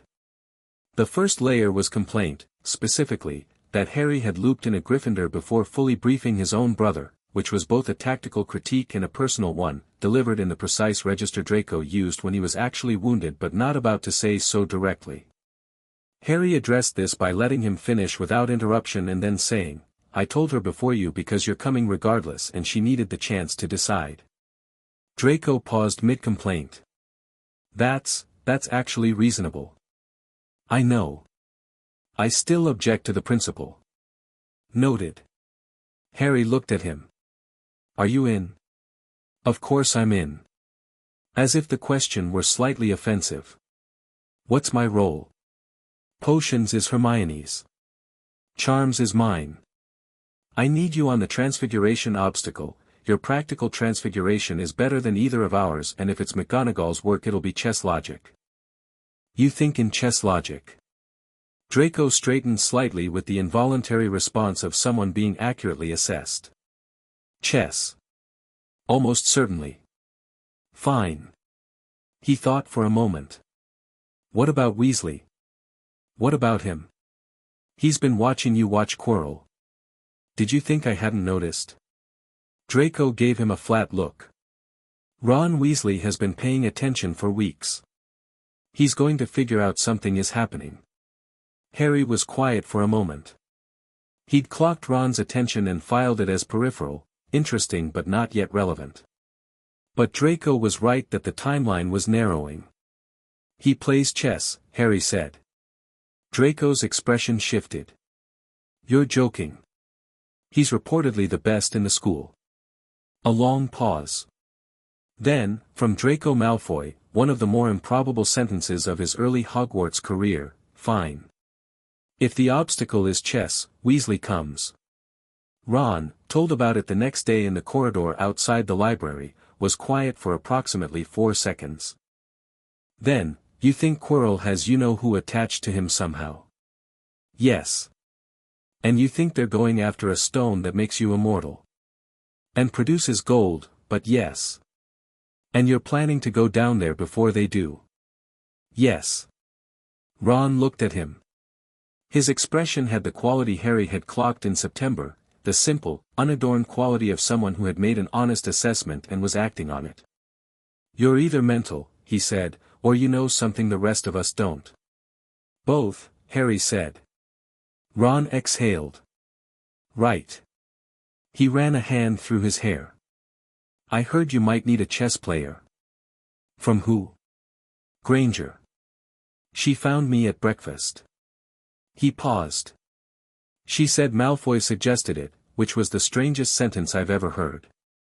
He can play chess, Harry said. He just can't play it better than you and he knows it. Ron looked briefly gratified and quickly concealed it. When are we going? Soon. I'll tell you when. And until then? Until then, you carry on like nothing's changed. Don't watch Quirrell more than you already do. Don't change your patterns. Ron looked at him. You're actually quite frightening, you know. I've been told. Harry started walking. Thanks, Ron. Don't thank me. I'm absolutely doing this because I'm mental too. The when arrived on a Tuesday in the first week of June, the way these things always arrive, not dramatically, not with fanfare, but with the quiet certainty of something that has been building for long enough that its arrival is almost a relief. Harry's scar had been burning since breakfast, not the occasional flicker of the previous months but a sustained, low-grade heat that was clearly directional, pointing him, like a compass, upward and westward and specifically toward a corridor on the 3rd floor. He ate his breakfast with complete composure, drank his pumpkin juice, and spoke to Draco in a murmur beneath the noise of the great hall. Tonight, he said. Draco didn't look at him. He buttered his toast. What time? After midnight. Quirrell will move under cover of night if he moves at all. We go first. At the Gryffindor table, Harry caught Ron's eye for exactly 1 second. Ron gave one small nod and went back to his eggs. Hermione, beside him, was reading but not turning pages, which meant she'd been waiting. The day was the longest Harry could remember, not because he was afraid, but because patience under a known ticking clock was its own particular exercise. He attended classes. He took notes. He ate dinner. He said the right things to the right people and was, to all observable evidence, exactly the same as every other Tuesday. Then midnight. They met in the corridor outside the library, a location chosen for its poor visibility from the stairwell above, which Harry had mapped in September. For first years, 2 Slytherin, 2 Gryffindor, a configuration that would have made most of the school's staff reach for a sedative. Harry looked at each of them. Nobody was performing bravery, there was no swaggering or false casualness. Draco had his jaw set in a particular way that meant he'd decided something. Hermione had a beaded bag that she'd clearly filled with necessary items in advance, which Harry noted with appreciation. Ron looked like he'd decided to treat this the same way he treated a chess match, focused, forward, committed. If any point gets bad enough that going back is the better choice, Harry said, we go back. No heroics for their own sake. Noted, said Draco. We stay together. Nobody acts alone. He looked at each of them. This isn't about facing down Voldemort. Tonight is about making sure the stone isn't in his hands when he tries. That's all. That's all, Ron repeated, as if making peace with the statement. They went. The 3rd floor door opened with a simple Alohomora, Hermione's casting, quick and clean, which Harry had expected because the lock was a deterrent against curious students, not against competent intruders. What it was deterring competent intruders against was on the other side. Fluffy was, in fact, exactly as enormous as advertised. 3 massive heads, 3 sets of eyes adjusting to the door's light, 3 distinct growl registers that combined into something that made the floor vibrate. The smell of something old and dangerous. The chains securing its feet were thick as Harry's arm. And then Harry heard the harp. Not playing, it was clearly been playing, enchanted to run continuously, which Dumbledore had set as its soporific, but the enchantment was unraveling. 2 of the 3 heads were already stirring, shaking themselves awake. The third followed. Harp's failing, Harry said. I've got it, Hermione said immediately, wand out. Musica Perpetua. The melody that rose from her wand was clean and steady, not the same as the harp's version but functionally equivalent, a sleeping enchantment carried in sound. The 3 heads wavered. 2 lowered. The third fought it for another moment, a single enormous eye fixed on Harry with something that might have been recognition. Then it dropped. All 3 heads, down. The rumbling breathing of a sleeping creature the size of a small cottage. Trapdoor, Draco said, pointing at the floor. Between the front feet. Naturally, said Ron. Harry went first, dropping through the trapdoor into a darkness that resolved itself into something that moved, something alive, covering every surface, the thick dark ropes of a plant that tightened reflexively the moment it registered warmth and weight. Devil's snare. He felt it wind around his ankle before he'd even properly landed, the plant responding to the contact with the speed of something that had been waiting. He'd read about Devil's Snare, the tendons of it, the hunger, the one specific vulnerability. Fire, he said, and produced it. Not Lumos, actual fire, a controlled tongue of flame from his wand that he spread in a ring around his feet, enough heat and light to convince the plant that the decision it had made was a poor one. The tendrils recoiled. He heard the others land behind him, a yelp from Ron, who sank halfway before the fire spread to him, a completely composed incendio from Hermione, who had apparently expected exactly this, and Draco landing with the expression of someone deeply unimpressed by being grabbed by a plant.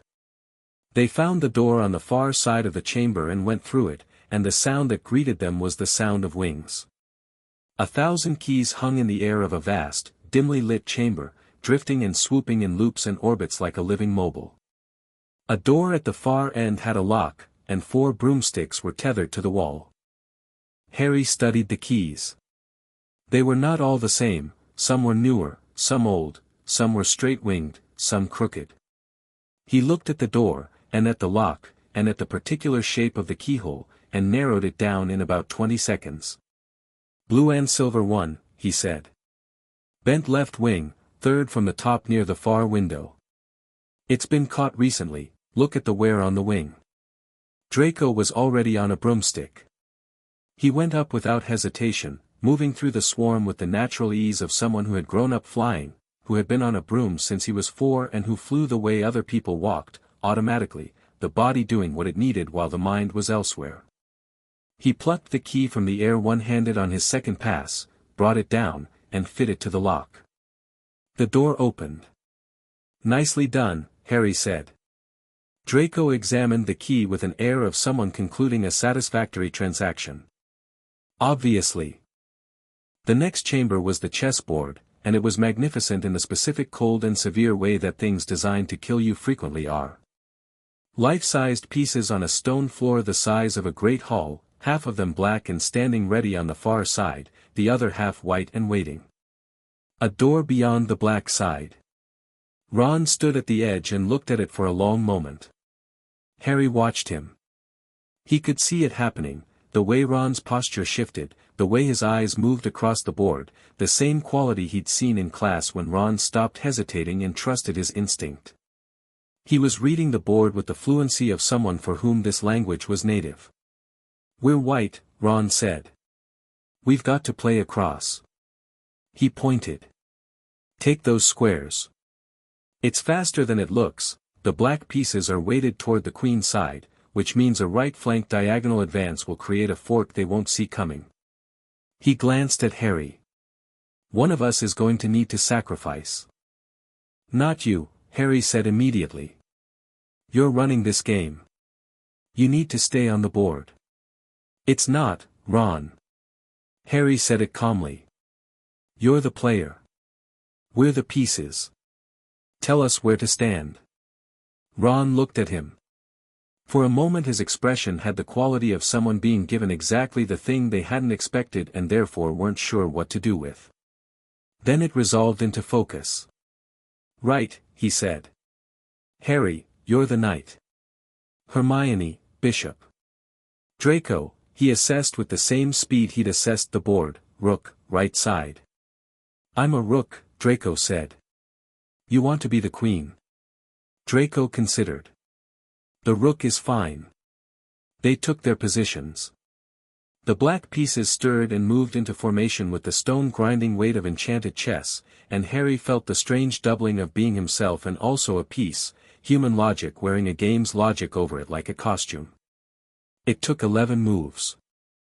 Ron moved them across the board with clean, decisive confidence, no hesitation once the plan was clear, calling positions in short clear phrases, knight to f5, bishop diagonal, rook advance, and the black pieces responded with the beautiful implacable logic of the enchantment, which was smart but not creative, which was the gap Ron was exploiting.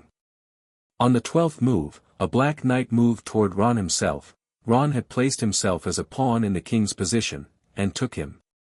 The hit was hard. Ron went down on the stone floor with the full physical weight of a conjured piece's blow, and Harry was at his side before the sound had finished echoing. Ron. I'm fine, Ron said, from the floor, with the specific dignity of someone who had been knocked sideways by a stone horse and was choosing to treat this as a minor inconvenience. That was meant to happen. King takes queen, he pointed at the queen's position on the black side, and the board opens up. Harry looked at the board. He looked at Ron on the floor, who was already trying to sit up with the compressed determination of someone whose pride was more immediately injured than his body. Harry, Hermione said softly. I know. He made the move. The black queen went down. The black king tipped. The board went still. He helped Ron to his feet. Ron winced and stood. Good chess, Harry said. Ron exhaled. Brilliant chess, he corrected, with enough residual pain in his voice to make it less arrogant than accurate. Hermione was already at Ron's side, performing a quick assessment with her wand and the particular focused calm of someone who had read Madame Pomfrey's entire library of first aid guides out of general preparedness rather than any specific expectation of needing them. Nothing broken, she said. Bruised ribs. He needs to get back. I can keep, Ron started. You've already won the game, Harry said. You're done. You did your part. He looked at Ron steadily. We've got the rest. Ron looked at him. The chessboard sat empty and still behind them, the door to the next chamber open. He wanted to argue, Harry could see it, and chose not to, which was its own kind of decision. Don't get killed, Ron said. I don't plan to. Nobody ever plans to. Harry smiled briefly and went through the door. The potions chamber was exactly as Hermione had predicted, a row of bottles on a table, a fire blocking the way forward, ice blocking the way back, and a logic puzzle folded into a riddle on a piece of parchment that was elegant in the way of something made by a very good mind that trusted other very good minds to solve it. Hermione read the riddle once. She went still for a moment in the particular way she went still when she was processing. Then she picked up the second bottle from the left and handed it to Harry. Forward, she said. She picked up the round bottle at the far right. Backward for me. You've worked it out already. The riddle uses the nettle wine as a false lead, the logic tree assumes you'll discount it based on size, but if you track the temperature claim in the fourth line back to the quantity claim in the second, the small bottle eliminates itself. It's the second one. Obviously. Harry looked at the bottle in his hand. Then at her. How long did that take you? 40 seconds approximately. She said this without pride, just accuracy. There are only 7 bottles and 4 clues. It's not a difficult problem. Most people would have needed 10 minutes. Most people are startled into inefficiency under pressure, Hermione said, with the matter-of-fact quality of someone who had made peace with being different a long time ago and was entirely fine with it.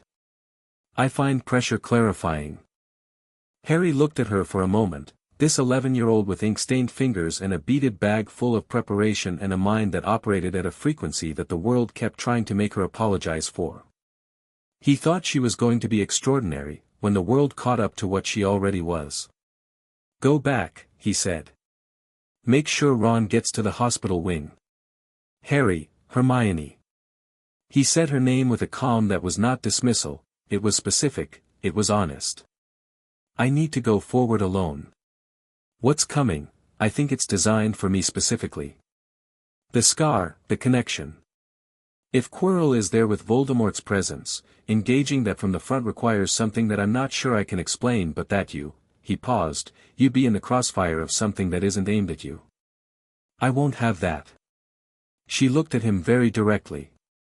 You're not protecting me because you think I can't handle it. No.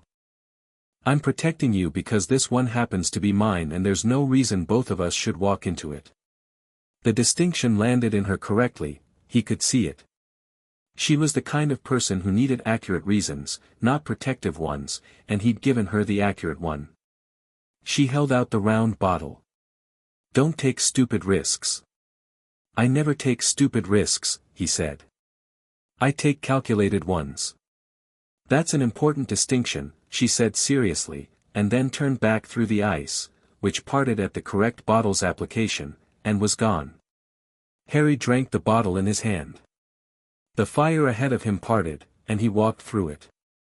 The last chamber was much smaller than any of the others. There was the mirror of Ariste, standing against the far wall, the same mirror Harry had stood in front of at Christmas, its gold frame catching the torchlight. There was a figure standing in front of it, back to Harry, robes trembling slightly. Professor Quirrell. He turned around when Harry entered, and his face, which usually wore the anxious, tilted expression of a man perpetually braced for disappointment, was entirely different now. Calm. Cold. The eyes focused with a precision that had no nervousness in it. I wondered when you'd come, Quirrell said. His stutter was gone. His voice was clear and measured. The famous Harry Potter. In Slytherin, no less. How terribly unexpected. Is it? Harry stopped in the center of the room, equidistant from the mirror and the door, a position he'd chosen while walking toward it. You've known I was watching you for weeks. Quirrell's expression shifted slightly. Have I? The garlic stopped being consistent in February. You started wearing it after you'd already been near the third floor rather than before. Your hands stopped trembling in acclimacy situations, which suggests the performance was slipping when you were concentrating on something else. Harry looked at him with the same calm he brought to everything. You've been managing two things at once for a long time. That's tiring. Something moved behind Quirrell's eyes, not anger, something more complicated.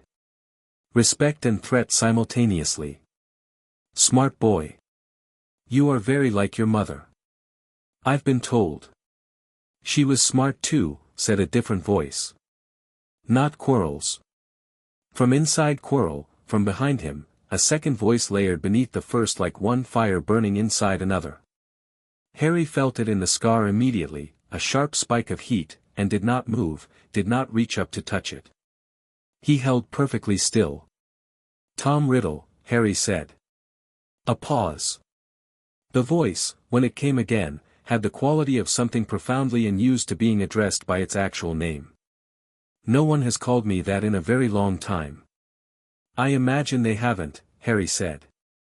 The alternative name requires a good deal of performance to say out loud.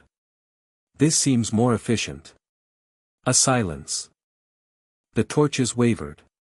Quirrell's body stood entirely still, which was when Harry understood that the full weight of the other presence had come forward, using Quirrell as a vehicle with the complete casualness of something that had never regarded people as anything other than a means to an end. The stone, Riddle said. You know what it is. Yes. And you know what I want it for. Restoration. A body. The resumption of a project you consider incomplete. Harry's voice was even. You've been planning this since Quirrell went to Albania. How long have you been waiting in him? 2 years. You have done your research. It seemed wise. Give me the stone, Riddle said. The voice was elegant and cold and carried the specific quality of absolute certainty, the tone of someone who had never, in the full sweep of their life, sincerely believed that the answer might be no. I can give you things you want, Harry Potter. I can give you your parents. My parents are dead, Harry said. You can't give me the dead. You can give me imitations, and I'm not interested in imitations. He looked at Quirrell's face, at the eyes that were Riddle's now entirely. And I haven't looked in the mirror. A pause. What? You need someone who wants to find the stone but not use it, Harry said. That's the protection's logic. Someone who wants it for protection rather than exploitation. He looked at the mirror, which stood at his side now, and then back at Riddle. I looked in that mirror at Christmas. I know what I want. What I want isn't the stone. He paused. But if I look now, I know what I'll see in it. You can't know. I want to protect people, Harry said simply. That's the most consistent thing in me. Put me in front of the mirror now and it shows me with the stone in my pocket because that's the shape of wanting to protect, finding the thing before you do and making sure you don't get it. He looked at Riddle with complete steadiness. And then the stone will appear in my pocket, because that's how the protection works, and you'll be exactly where you are now, except I'll have what you came for. A long silence. The torches were very still. You walked in here, Riddle said slowly, knowing that. Yes. Knowing that I would be here. Yes. Knowing that you'd, the voice stopped. When it came back, it had lost a degree of its composure, not much, but enough to be meaningful. What are you? Harrison Malfoy, Harry said. Harry Potter. Both. Neither. He paused. I'm the person who is going to make sure you don't get what you came for tonight. He looked at the mirror. The reflection showed him at 12 years old standing in a chamber that looked exactly like this one, his hand in his pocket, the mirror behind him. Beside his reflection, barely visible, was the outline of his parents, not clear, not detailed, not the vivid wishful version from Christmas. Just present. Just there. In his pocket, the real pocket, the pocket of his actual robes, his actual hand, something cold and smooth materialized against his fingers. He closed his hand around it without looking down. Quirrell moved, and it was fast, faster than Harry had expected, the body animated by something that had spent decades developing power, and Harry turned, and brought his hand up without thinking, and Quirrell grabbed his wrist. The scream was immediate. Not Harry's. Quirrell's, or Riddle's, the voice from underneath, something between agony and shock, and the hands that grabbed Harry's wrist were blistering where they touched his skin, the flesh turning black at the contact, and Harry felt it too, a burning in his palm, his own skin not blistering but conducting something, channeling whatever had lived in the scar for as long as he could remember outward through his hands with the particular violence of a power that had never had a direction before. Quirrell fell back.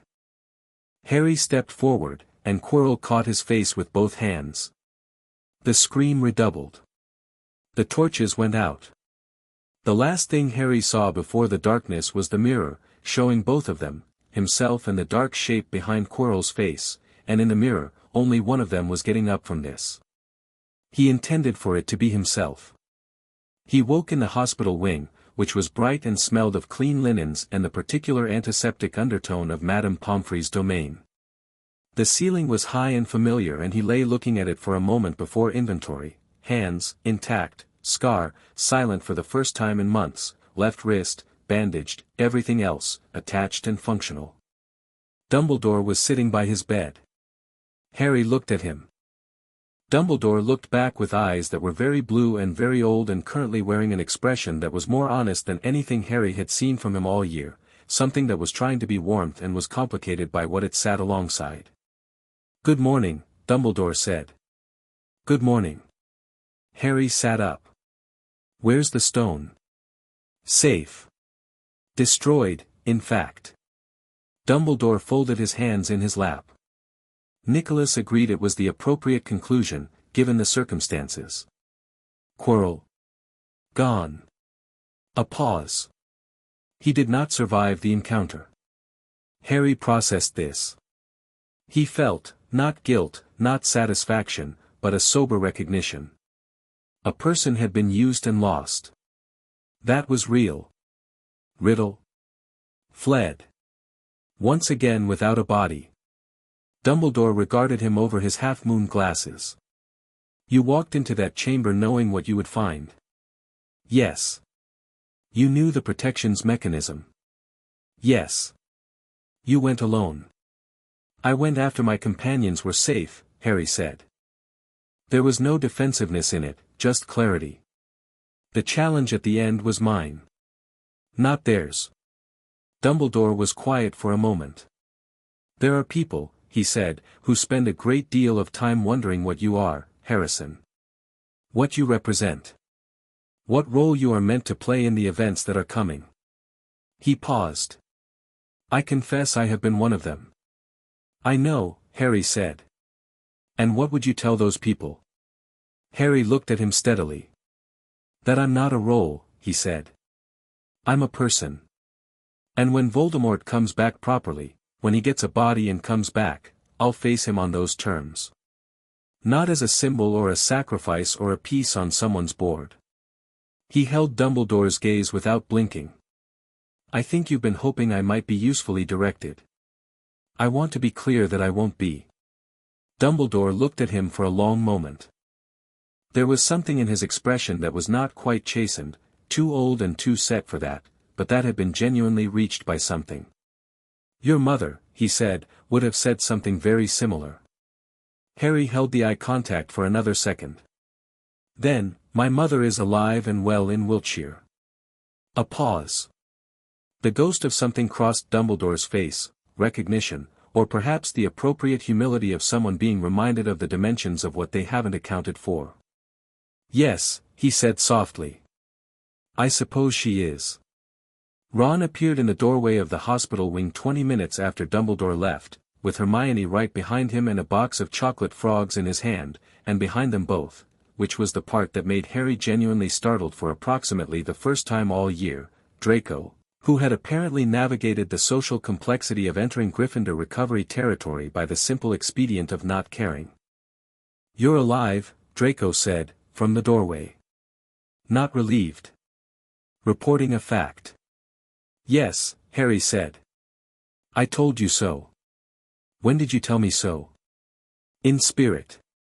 He came into the room and sat in the chair nearest the bed with the specific possessiveness of someone claiming territory. How's the hand? Fine. How's Ron? Bruised ribs, as forecast, Hermione said, sitting on the foot of the bed with her bag, which she began unpacking with the brisk efficiency of someone who had brought provisions. He's been cleared. Madame Pomfrey was quite impressed with the initial assessment I performed. I didn't need an assessment, Ron said, sitting down on the other end of the bed with the chocolate frogs. I needed someone to not tell me I needed an assessment. You needed an assessment, Hermione and Harry said simultaneously. Ron looked between them with an expression of deep-settled resignation, which was itself a kind of warmth. Did you get it? Draco asked. Quietly, so only Harry could hear. Yes. And it's dealt with? Destroyed. Yes. Draco said nothing for a moment. He looked at Harry with that private expression, the one under the performance, the one that existed only in low-light rooms and late nights and moments like this one. Write to Mother, he said. She'll be insufferable if she finds out from anyone else. I know. Harry paused. Thank you. For what?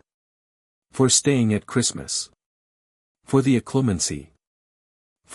He looked at his brother, who had stayed because Harry was staying, who had spent the year quietly upgrading his own capabilities because Harry's situation required it, who had walked through a chamber with a three-headed dog because Harry had walked first.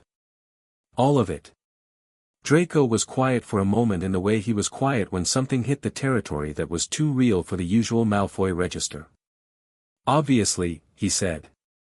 Outside the hospital wing windows, the grounds of Hogwarts were green and gold with June sun, the lake flat and quiet, the castle going about its business above and around and beneath them, ancient and enormous and absolutely indifferent to the size of the things that had just been decided in its depths. Harry lay back against the pillow and let himself, for the first time in a long time, simply be where he was. The stone was gone. Riddle was fled and bodiless. His friends were here, eating chocolate frogs and arguing about the validity of Hermione's assessment methodology and being approximately themselves. First year was over. He closed his eyes briefly and thought about what was coming, third-floor chambers and chess boards and mirrors that showed you what you wanted most, and then let it go, because it wasn't here yet, and here was enough. Here, right now, was actually quite good. Chapter 4. The chamber beneath the summer between first and second year passed the way summers do when you're 12 and have recently survived something that most adults haven't, quickly, and with the particular texture of earned rest. Narcissa received Harry's letter about the stone and Quirrell and the chamber on a Wednesday morning and said nothing at breakfast, which was how Harry knew she was genuinely upset. When Narcissa was mildly upset she said something. When she was seriously upset she went very quiet and found things to organize. By Wednesday afternoon every room in the manor that didn't strictly need organizing had been organized, and by evening she had located Harry in the library and sat across from him and looked at him for a long, assessing moment. "You're fine," she said. It wasn't a question. "I'm fine." "Your hand." "Healed completely." "Madame Pomfrey's work." Another silence. She was reading him the way she always read him, not just the surface answers but the quality beneath them, the particular frequency of his stillness, the thing his eyes did or didn't do. "You went alone," she said. "The final part, yes. Because it was yours." "Yes." She looked at her hands for a moment. When she looked up again her expression had resolved into something that was not quite at peace but had accepted the terms of the situation. "I need you to understand," she said carefully, "that there is a version of this conversation where I tell you that you should never have been in that position in the first place. That the adults responsible for your safety failed you. That an 11-year-old should not have to, Mum." She stopped. "I know," he said. "I know all of that's true. I also know I would make the same choices again." He looked at her steadily. "I was never in real danger I hadn't accounted for. You were in a chamber with Voldemort. With the remnant of Voldemort. Significantly reduced." He paused. "I was more prepared than anyone else there could have been." She looked at him. A mother's look, comprehensive, deep, the kind that doesn't miss anything. He held it. "Yes," she said quietly. "I know." She reached out and pushed his hair back from his forehead in the gesture she'd been making since the night he arrived, the unconscious one. She looked at the scar.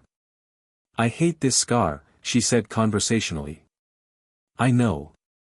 Not because of what it means. Because of what it cost." Harry put his hand over hers. "I'm here." "You're here," she agreed. She withdrew her hand with the brisk composure of someone returning to themselves from somewhere private. "Lucius wants to speak with you after dinner. He received the ministry's report on Quirrell. He has opinions. He always has opinions. These ones are worth hearing." Lucius's opinions, delivered in the study over tea that evening with the particular methodical calm he used for things he considered important, amounted to the following: Voldemort was not dead. The Ministry's insistence on treating the Quirrell incident as a case of misguided dark magic practice by a single disturbed individual was either willful blindness or calculated denial, both of which were dangerous. The political landscape was shifting in ways that were relevant to their family's position. And Harry should be better prepared. "Better prepared how?" Harry said. "Broadly," Lucius said. He looked at Harry across the desk with the particular assessment he'd been giving him since Harry was old enough to sit in this study and actually follow the conversations. Your magical power is exceptional. Your tactical thinking is developed beyond your age. Your knowledge is comprehensive. He set his teacup down with precision. Your dueling is not sufficient. I've never dueled formally. I know. We'll address that this summer. He opened a drawer and produced a curriculum written in his own handwriting. Harry recognized the ink, a private blend that Lucius used for things he considered significant. 3 sessions per week. Theory and practical. I've arranged for Beaumont to come. Alexei Beaumont, Harry knew, was one of the 3 finest dueling instructors in Britain and was almost never available for private tuition because every wealthy family in the country had tried to acquire him at some point. How did you get Beaumont? Harry asked. Lucius picked up his teacup again. I have not spent 12 years building influence in order to fail to secure a dueling tutor for my son, he said, in a tone that closed the subject. He looked at Harry over the rim. Both of you, if Draco wants. But I think you know this is primarily for you. Yes, Harry said. Thank you. Lucius looked at him for a moment, the specific look Harry had catalogued over years, the one that happened when something Harry said or did ran up against the edges of what Lucius had planned for or expected. It lasted a fraction of a second and then was gone, replaced by the familiar composed surface. Don't thank me, Lucius said. Be ready. Draco absolutely wanted to do the dueling training, which he announced at breakfast the next morning with an enthusiasm he would have described as measured but which was, by any objective standard, quite substantial. He and Harry spent the summer mornings with Beaumont in the East Lawn, which was large enough for proper movement, and the afternoons in the library researching what Harry had already begun to suspect about the year ahead. He'd started with the rumors. Lucius, in the same way he operated in most things, had mentioned the rumors with the particular offhandness of someone making available something they considered important without quite asking directly. There are objects, created in the Dark Lord's time, that may have survived him. Receptacles. Things that were important to him. He had said no more than that, and Harry had filed it and spent July in the library filling in the gaps. Horcruxes, as a concept, were not well documented in any book Harry could access freely. The references he found were oblique, discussions of soul magic, of the consequences of murder on the magical self, of certain experimental containment theories dating back centuries. He found enough to build a working hypothesis, that Riddle, who was obsessed with immortality, who had survived the killing curse as a remnant rather than being simply destroyed, had not survived by accident or by Lily Potter's sacrifice alone, but because there was something anchoring him. Something that needed to exist for him to keep existing. He hadn't confirmed this. But the shape of it felt right. It fit the pattern. He didn't tell Lucius. Not yet. He told Draco in August, in the library, late afternoon, with the summer heat pressing against the windows and the kind of quiet that only exists when the whole world seems to have gone somewhere else for the day. Draco listened to all of it without interruption, which was itself unusual. When Harry finished, Draco sat with it for a moment. He split his soul, Draco said. More than once, I think. How many times? I don't know yet. Harry looked at his notes. But however many there are, they'll need to be destroyed before he can actually die. Which means killing him is insufficient. Yes. Draco was quiet for a while. Outside, somewhere on the grounds, a peacock made its periodic noise of outraged dignity. Lucius kept white peacocks. Neither of them had ever understood why, and neither of them had ever successfully asked. We find them, Draco said finally. Before he comes back properly. Before he's strong enough to protect them. That's the plan, Harry said. Yes. Do you know where any of them are? 1. Harry looked at his brother. I've had a suspicion since June. Something father said about objects that were important to him, objects that survived. There's a specific kind of object that would suit a narcissist's approach to immortality, something significant, something with power and history attached to it. Something Riddle would have chosen for its symbolic weight as much as its function. He paused. "There's a diary," he said. "It came into the Malfoy estate's possession at some point. I've seen a reference to it in the household ledgers, Father's Records, 1981, an item acquired from a Death Eater liquidation following the Dark Lord's fall." Draco looked at him. "A diary.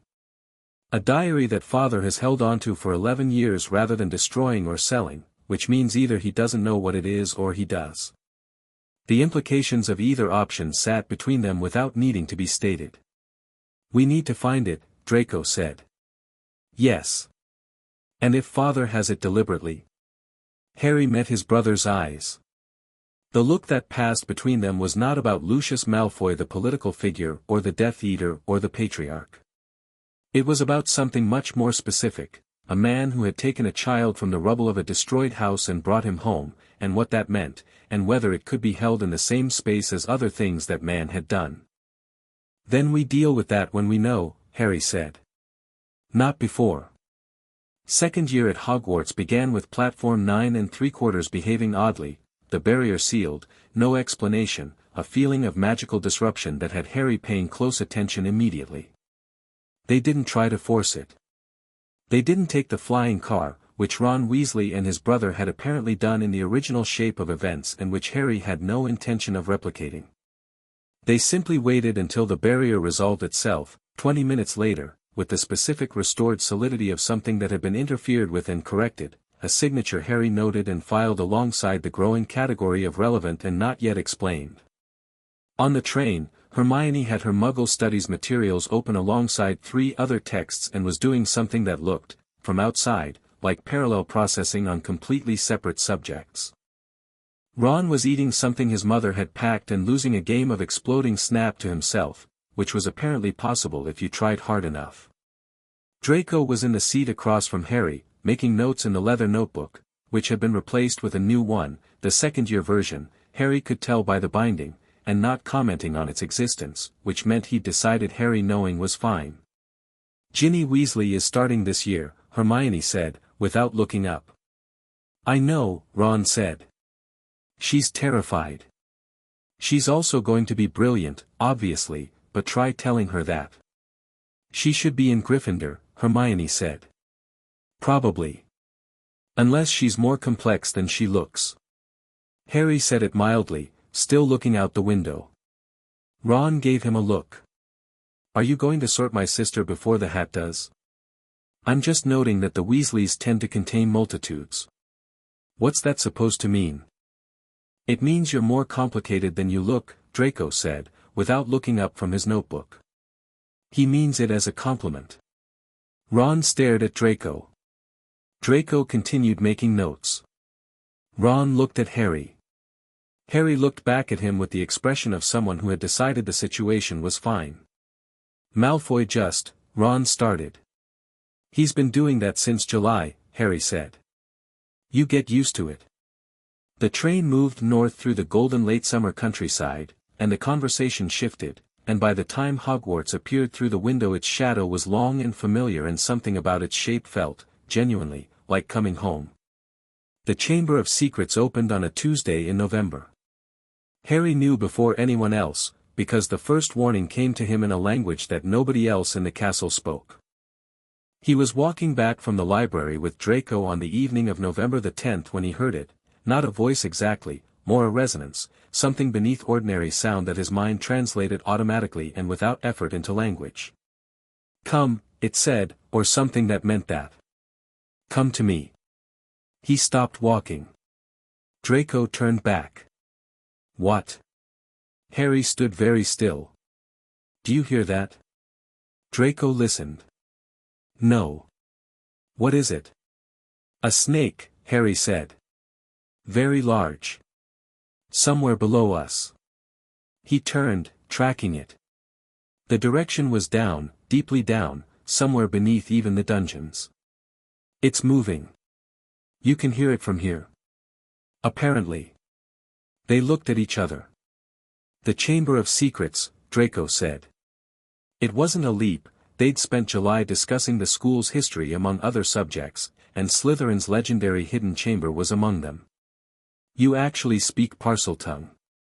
Apparently, Harry said again, with the tone of someone filing a useful skill rather than panicking about it. That's, Draco started. Useful, Harry said. Concerning, also. But mostly useful. He looked at his brother. We need to find where the entrance is. The entrance, as it turned out, was in Moaning Myrtle's bathroom on the second floor, which Harry identified through a combination of his own logical deduction, Myrtle's inadvertent helpfulness, and a fairly extensive examination of the school's plumbing schematics, which he had obtained from the caretaker's office in October by the simple method of being politely and specifically interested in them and explaining that he was curious about the castle's architecture, which was true, if incomplete. He found the sink. He said the word, the one that his mind supplied when he looked at the carved snake on the tap, the one that slid out of him in a completely different frequency of language than English, smooth and sibilant. The sink opened. He looked down into the pipe. Then he went back to the dormitory, sat on his bed, and thought. He thought about the diary. He'd found it in August, located in a locked cabinet in Lucius's private records room, which he'd accessed using the invisibility cloak and a skill with locks he'd developed partly from reading and partly from the entirely understandable 9-year-old decision to get into every room in the manor that he wasn't supposed to be in. The diary was small and black and 50 years old and was inscribed T.M. Riddle in faded ink. He'd known immediately what it was. The object had a quality, a pressure, like a room with too much furniture, like something folded into too small a space, that resonated with everything he'd worked out about Horcruxes over the summer. He'd touched it once, briefly, and felt something cold and deliberate looking back at him from inside it. He'd put it back. He'd thought about it every day since. The question was, who had it now? Lucius had brought it to the school. Harry had worked out that much from the timing of events. It was gone from the cabinet in the records room. Which meant Lucius had given it to someone or put it somewhere, and based on what Harry knew about his father's particular methods, it had been introduced into the school through a vector he could deny. Ginny Weasley had been carrying a cauldron of second-hand books at the start of term. She'd been flustered and overwhelmed and distracted. And she had, in the weeks since, been looking pale in a way that had nothing to do with illness, the hollowed-out look of someone losing pieces of themselves gradually. Harry lay on his bed and looked at the ceiling of the Slytherin dormitory. Then he went to find Draco. Draco's reaction moved through 3 distinct stages in rapid succession, understanding, fury, and then a controlled stillness that was, in Harry's experience, the most dangerous version of Draco Malfoy. He put it in her cauldron, Draco said. Yes. The Weasley girl. Yes. She's 12. I know. Draco stood by the window of the common room and looked out at the black water of the lake and said nothing for a long moment. Harry watched him and understood that what was happening wasn't just political outrage or strategic alarm. It was something more personal, the specific revulsion of someone who had been raised to a code, however flawed, and who was watching a member of his family violated in a way that could not be rationalized. He didn't know she'd open it, Draco said finally. No, Harry said. He probably expected a Muggleborn to find it. A target for the diary's agenda. He wouldn't have intended a child. He looked at his brother steadily. It doesn't make it right. I know that, Draco said sharply. Then, quieter, I know that. Harry gave him the silence.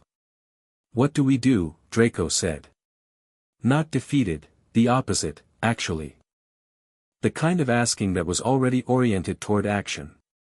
We get the diary away from Ginny Weasley, Harry said. Carefully, without her knowing what it is. And then we destroy it. He paused. We also need to find the basilisk, because the diary is directing it, and until the Horcrux is destroyed the snake is a weapon pointed at everyone in this school. Draco turned from the window. You know it's in there. In the chamber. I heard it. And the attacks, There had been two, both petrifications, both near water sources, both with a specific pattern, are consistent with a creature avoiding direct eye contact while still causing harm. A basilisk's gaze kills. Indirect exposure, through water, through a ghost, only petrifies. Mrs. Norris was petrified through water reflection, Draco said. The Gryffindor ghost. Nearly headless Nick. Yes. Harry sat in his chair by the fire. The basilisk isn't hunting randomly. It's following the diary's direction.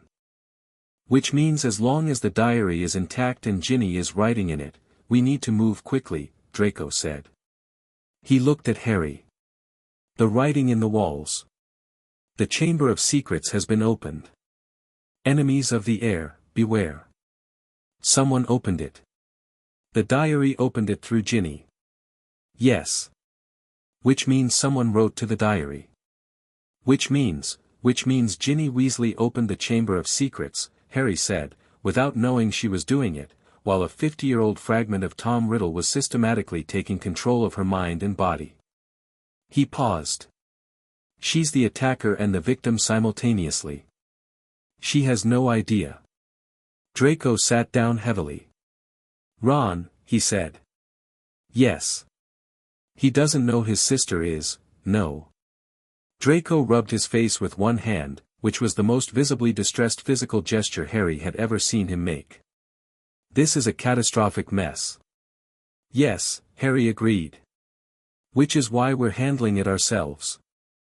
Getting the diary away from Ginny Weasley required care that Harry spent a week planning and approximately 3 minutes executing. He found her in the library on a Thursday evening, alone, writing in a journal that he recognized immediately by the black cover and the slightly wrong quality of the space around it. She was pale and tired and clearly had no memory of whatever she'd been doing for the past few hours. She looked up when he sat across from her with the startled expression of someone who hadn't noticed anyone approach. Ginny, he said quietly. She looked at him, at Harry Potter, at the Malfoy-raised Slytherin whose fame and strangeness she'd clearly spent the first months of the term processing from a careful distance. Her chin came up slightly. Harrison. I need to ask you something, and I need you not to be alarmed, he said. He looked at the diary. Do you ever lose time? She went very still. Do you ever find yourself somewhere, he continued, calmly, and not know how you got there? Wake up somewhere that isn't where you went to sleep? Find things in your own handwriting that you don't remember writing? She was staring at him. Her face had done something very young and frightened, and it had been doing it since his second sentence. How do you know that? She whispered. Because I know what that is, Harry said. He looked at the diary. I need you to give me that book. Her hand moved to cover it, a reflex. I can't, he's the only one who, he's not your friend, Harry said, very gently. He's using your energy to make himself stronger. The memories you're losing, he's taking them. Feeding on them. He held her gaze. I know that feels impossible. I know it feels like the diary has been helping you. But whatever it says to you, whatever it gives you when you write in it, that's the mechanism, Ginny. That's how it works. She was shaking slightly. Her hand was still on the diary. Your brother loves you, Harry said. He doesn't know what's been happening to you. Nobody does yet. But I do, and I can fix it, and nobody has to know how much of this wasn't your fault. He met her eyes directly, because none of it was. None of it. A pause. Her eyes were bright and she was not quite crying but very close to it, the kind of closeness that's mostly effort. She slid the diary across the table. Harry took it without touching it directly. He'd prepared a warded pouch that morning, a simple containment charm that provided a physical and magical barrier between the object and its surroundings. He sealed it without opening it, without looking at it. He felt the cold pressure of the thing recede slightly as the wards took. Tell Madame Pomfrey you've been feeling unwell, he said. Tell her you've been having memory gaps. She won't ask about the cause. Just, get yourself checked. Ginny looked at him. Her eyes were searching his face with the specific intensity of someone trying to determine if they can trust something that feels too good to be fully believed. "Why are you doing this?" she asked. Harry considered being brief. He decided she deserved a real answer. "Because you're 12 years old and something used you as a tool because you were available," he said simply. "That's not something I can know about and leave alone."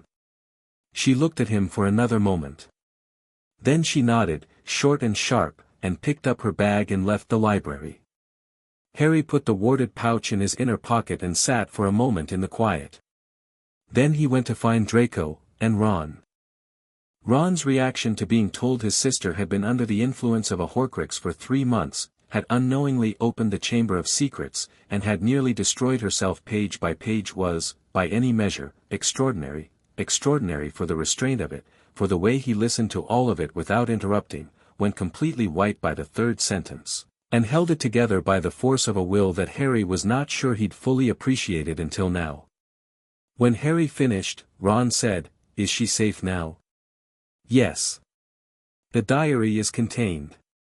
The connection is broken." "Where is the diary?" "Safe. I'm going to destroy it." "How do you destroy something like that?" "I'm working on it." Harry paused. "I wanted you to know about Ginny before I went any further." "It's your family." Ron looked at him. Something was happening behind his eyes, a reassessment, or maybe a deepening of something that had already been happening for a year. "You pulled my sister out of that," he said. "Ginny pulled herself out," Harry said. "She gave me the diary." "That took courage." "She's got loads of it," Ron said, with a certainty that was pure Big Brother. "More than me, probably." He exhaled. "What's next?" "I need to go into the chamber," Harry said. "The basilisk is still down there. It's no longer directed, now that the diary's contained, but it won't stay inactive indefinitely, and it's a 60-foot venomous serpent under a school, which is not an acceptable situation." Ron looked at him. "Can you talk to it?" "Because you speak, Parseltongue." "Yes." Harry paused. "I'm going to try. And if it doesn't want to be talked to, then I'll deal with it another way." "What does that mean?"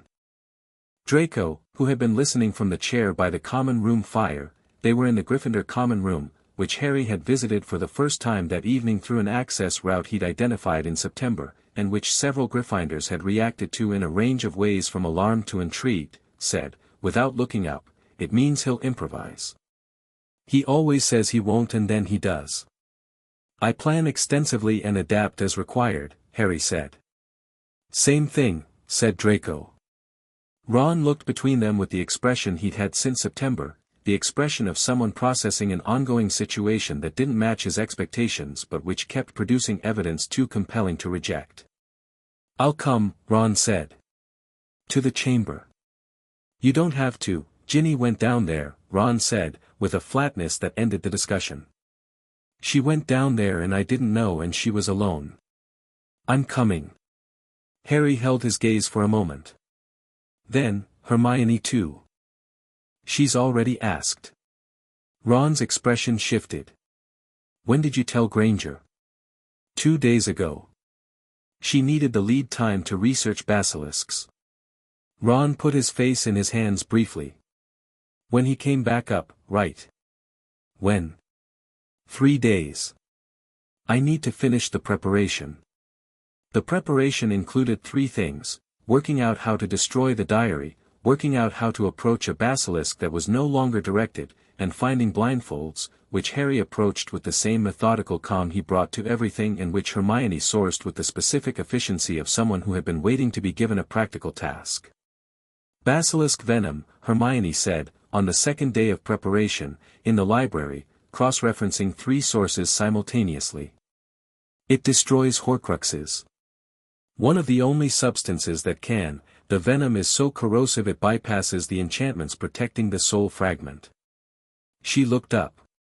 "Which means we need basilisk venom to destroy the diary." "Which means we need the basilisk." "I know," Harry said. That's actually very neat, in a horrible way. Most necessary things are. She looked at him. You've known this for a while. Since August. Roughly. And you waited until now to tell me. I needed to confirm the diary existed and contain it before the conversation had practical stakes, he said. Telling you about it in August was information without application. Telling you now is a briefing with an operational purpose. She thought about this. That's actually a reasonable distinction, she allowed. Though you could have trusted you earlier, he said. Yes. You're right. I'll do better. She blinked. Harry had learned over a year of working alongside her, the specific response she had when someone acknowledged her point directly rather than defending around it. She never quite expected it. He intended to keep doing it until she did. Right, she said, and went back to her books. They went down on a Saturday, in the dead of February, through Moaning Myrtle's bathroom and into the pipe and down into the darkness of the castle's oldest foundations. 4 of them, Harry, Draco, Hermione, Ron. Blindfolds on, navigating by Harry's lumos and Hermione's prepared mapping of the chamber's documented layout, which was sparse but better than nothing. The tunnel was long and damp and smelled of something very old and very cold. Their footsteps were the loudest thing. Harry spoke quietly to Draco on his left about the route and to Hermione on his right about the distance and kept his wand raised with the steady light that held the dark back. How much further, Ron said, from the rear. 1 more gate, Harry said. The gate opened at his word, the serpentine lock responding to Parseltongue with a resonance that Harry felt in his chest before it showed in the mechanism. The lock turned and the gate swung inward, and beyond it the chamber of secrets opened up around them in its full scale. Even blindfolded, Harry could sense the size of it, the way sound changed, the cathedral quality of the space, water underfoot in thin sheets over ancient stone. He could see it through narrow gaps at the edges of his blindfold and chose to look at nothing above chest height. Keep your eyes down, he said. Everyone. He stood in the center of the chamber and listened. It was there. He could feel it, a vast cold presence somewhere in the dark ahead, the coiled potential of something enormous and ancient and profoundly awake. It wasn't moving. It had felt him arrive. He spoke to it. Not in English. In the other language, the one that slid out of him sideways, that felt like it came from somewhere older than thought. He spoke carefully and slowly, choosing his words with the same attention he gave to every conversation that mattered, and what he said was, I know you were commanded. The one who commanded you is gone. The object through which you were directed is destroyed. You are free of the compulsion. Silence. Then, from the darkness ahead, something immense moved. The sound of scales on stone, a sound like a slow tide. The voice that answered was slow and enormous and utterly unlike anything Harry had heard in his life, not human, not aspirational toward human, something genuinely other. The speaker, it said. There has not been a true speaker in a very long time. I know, Harry said. The last one who came here sought to use me. I know that too. And you? Harry thought about the right words. I came to tell you that the compulsion is over. And to ask what you want. Not what you were directed toward. What you want. A very long pause. The presence in the dark was immense and old, and thinking, in whatever way something like that thinks. To be left alone, it said finally. I did not choose to be made a weapon. I did not choose this place. Would you go, Harry said, if there were a way? Out of the castle. Away from people. Another long pause. Is there a way? Harry said, I'll find one. He meant it. He felt the absolute certainty of meaning it. Until then, no hunting. No one from the school. The compulsion is gone, the basilisk said. I do not hunt by preference. A pause that felt almost wry. I am very old. I am mostly interested in being warm and left alone. Harry felt something that wanted to be a laugh and decided to let it be one. Right, he said aloud, in English, and then, I'll come back. When I have a solution. He turned to the others. It's done, he said. The snake's not a threat. Ron, who had his eyes firmly on the floor and had been listening to a one-sided conversation in a language that sounded like wine through dead leaves, said, What did you say to it? Asked what it wanted. Turns out it mostly wants to be warm and left alone. A pause. Then Ron said, with feeling, honestly. Relatable. Keep the blindfolds on until we're back in the tunnel, Harry said. Draco, take the diary. Draco, who had been holding the warded pouch since they entered, held it out. Harry unsealed it and let the diary slide onto the chamber floor without touching it directly.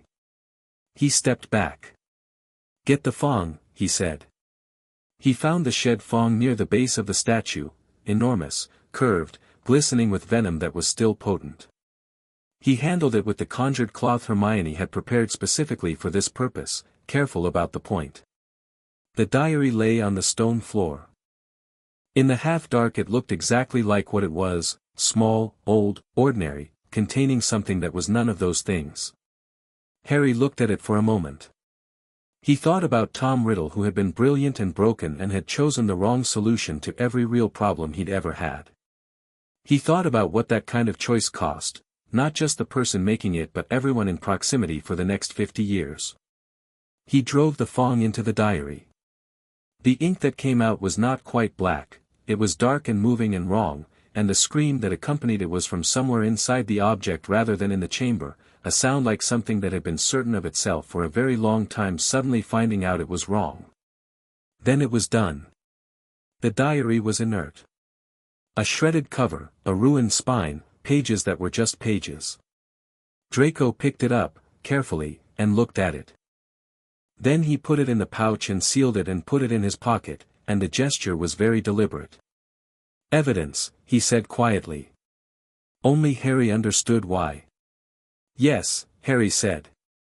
They walked back through the tunnel and up through the pipe and into the cold tile of Moaning Myrtle's bathroom, for second years in February standing in the specific exhausted silence of people who have done something that needed doing. Hermione was already reorganizing her bag. Ron was leaning against the wall with his hands on his knees. Draco had his usual expression on, composed, slightly above it all, except that his hands were doing the thing they did when he was suppressing something. Right, Ron said, straightening. Never doing that again. Probably, said Harry.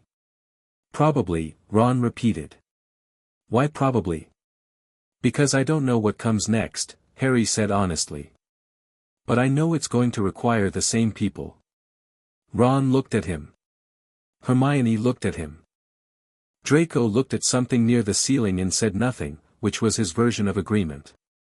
Great, said Ron. That's great. That's absolutely fine. The school found out about the Parseltongue 2 days later. It came out the way things at Hogwarts always came out, through the particular osmotic intelligence of a community of young people living in close quarters, all of whom had been in the vicinity of something related to snakes and Harry and the chamber and had been doing their own arithmetic. Someone who knew about Harry's entrance to the chamber told someone. That someone told 4 others. By Thursday evening it was across the school. The response was exactly as mixed as Harry had expected and considerably less damaging than it might have been, for a specific reason. By the time the rumors reached full circulation, the petrifications had been connected, by Hermione, through Madame Pomfrey, through channels that were technically confidential and practically weren't, to the diary. Not to Harry. Which meant that by the time people were processing Harry Potter is a Parselmouth, they were doing it in the context of Harry Potter stopped the chamber from claiming any more victims, and those two things together created a different texture of reaction than either one alone. There were still people who found it alarming. There were still whispers.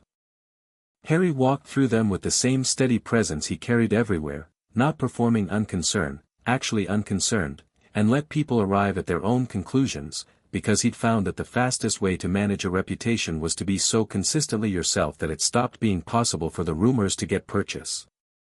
The confrontation that mattered came from Justin Finch Fletchley, who stopped Harry in the courtyard on a Thursday and said, with the careful bravery of someone who had thought about this for a while, "You can talk to snakes." "Yes," Harry said. "That's, most dark wizards." Tom Riddle was a Parselmouth, Harry said. "Yes. Also half-blood, ambitious, interested in power, and educated at Hogwarts. If those are the criteria, I'd check quite a few of the boxes." He looked at Justin levelly. "The question isn't whether I share characteristics with dark wizards. The question is what I've done with them. Which you can evaluate." Justin looked at him for a long moment. "You stopped the attacks," he said. "Yes. You could have, if you were the heir, if you wanted to, but I didn't," Harry said simply. "And I won't." He paused. "Are there things about yourself that look alarming out of context?" Justin blinked. Probably. Most people, yes." Harry looked at him not unkindly. "I'm Harry Potter and Harrison Malfoy and apparently also a Parselmouth. All of those things look alarming to someone. I've decided that's not my problem to solve." Justin stood for a moment. Then he put out his hand. "Justin Finch Fletchley." Harry shook it. "I know," he said. "Hufflepuff. You're doing well in charms." Justin stared at him. "How do you know my charms?" "I watch everyone," Harry said pleasantly, and walked away. The year's end came with the particular cathartic lightness of exams done and summer opening ahead. Ron's sister was healthy and back in herself, though she didn't speak to Harry directly about it. She watched him sometimes from across the great hall with an expression that was somewhere between gratitude and an 11-year-old's mortification at needing to feel it, which Harry understood and did not push. Lucius received the destroyed diary by Owl in May. Harry had sent it with a single line of accompanying parchment. "I know what this was. I know where it came from. We should talk." Lucius's reply came 3 days later. It said, "I know we should." It was the most honest exchange they had ever had in writing, and Harry sat with it for a long time before responding, choosing words with more care than usual, because the thing underneath this particular conversation was the same thing that had been underneath a lot of things, the space between who Lucius was and who Harry needed him to be, and whether those two things could occupy the same room without something breaking. He wrote back, not an accusation. An intention to understand. For the summer. Lucius wrote, agreed.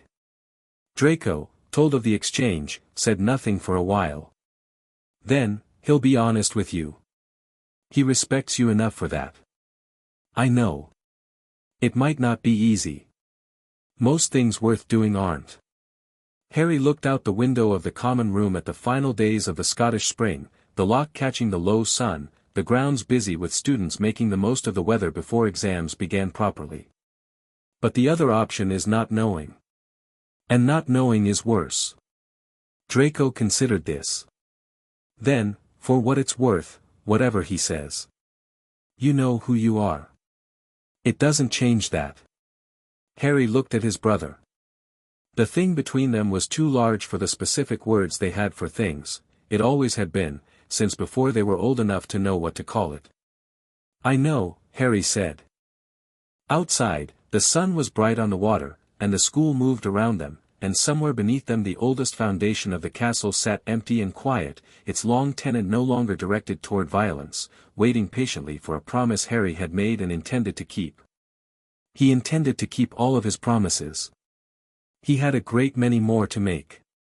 Chapter 5. The Man in the Tower. The news that Sirius Black had escaped from Azkaban reached Malfoy Manor on a Thursday morning in late July, delivered by the Daily Prophet in the specific tone the paper reserved for events it intended to make maximally frightening. Harry read the article twice.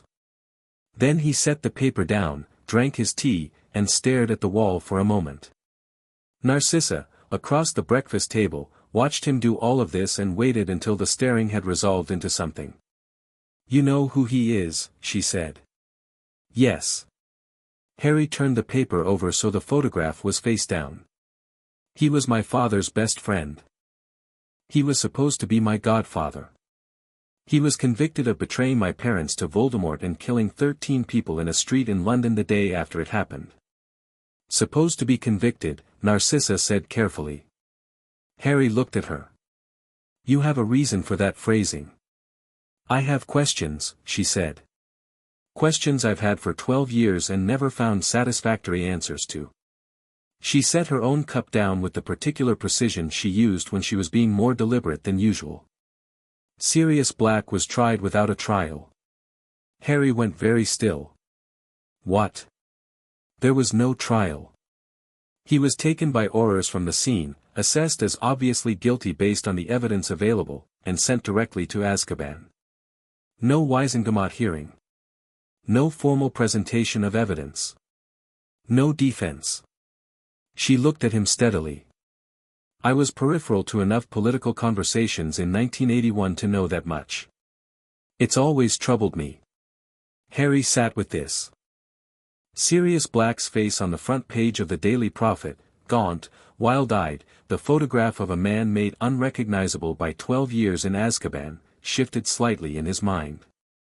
Not exonerated, not innocent by default, but uncertain in a way he hadn't fully credited before. He might not have done it, Harry said. He might not, Narcissa said. Or he might. I can't tell you which. But I thought you should know that the story is less settled than the papers suggest. Harry nodded slowly. He picked up the paper and looked at Sirius Black's face again. The man in the photograph was moving, pacing, and something in the way he moved, even reduced to this, even after 12 years of Dementors, had a quality that reminded Harry of something he couldn't quite name. He put the paper down. I'm going to find out, he said. Narcissa looked at him. I know, she said. Just, be careful what you find. Sometimes the truth is more complicated than a conclusion. Usually, Harry said, that's when it matters most. The summer had 2 tracks running simultaneously. The first was the conversation with Lucius, which happened in the study on a Tuesday morning in August, with the particular atmosphere of a meeting both parties had been preparing for and neither had been looking forward to.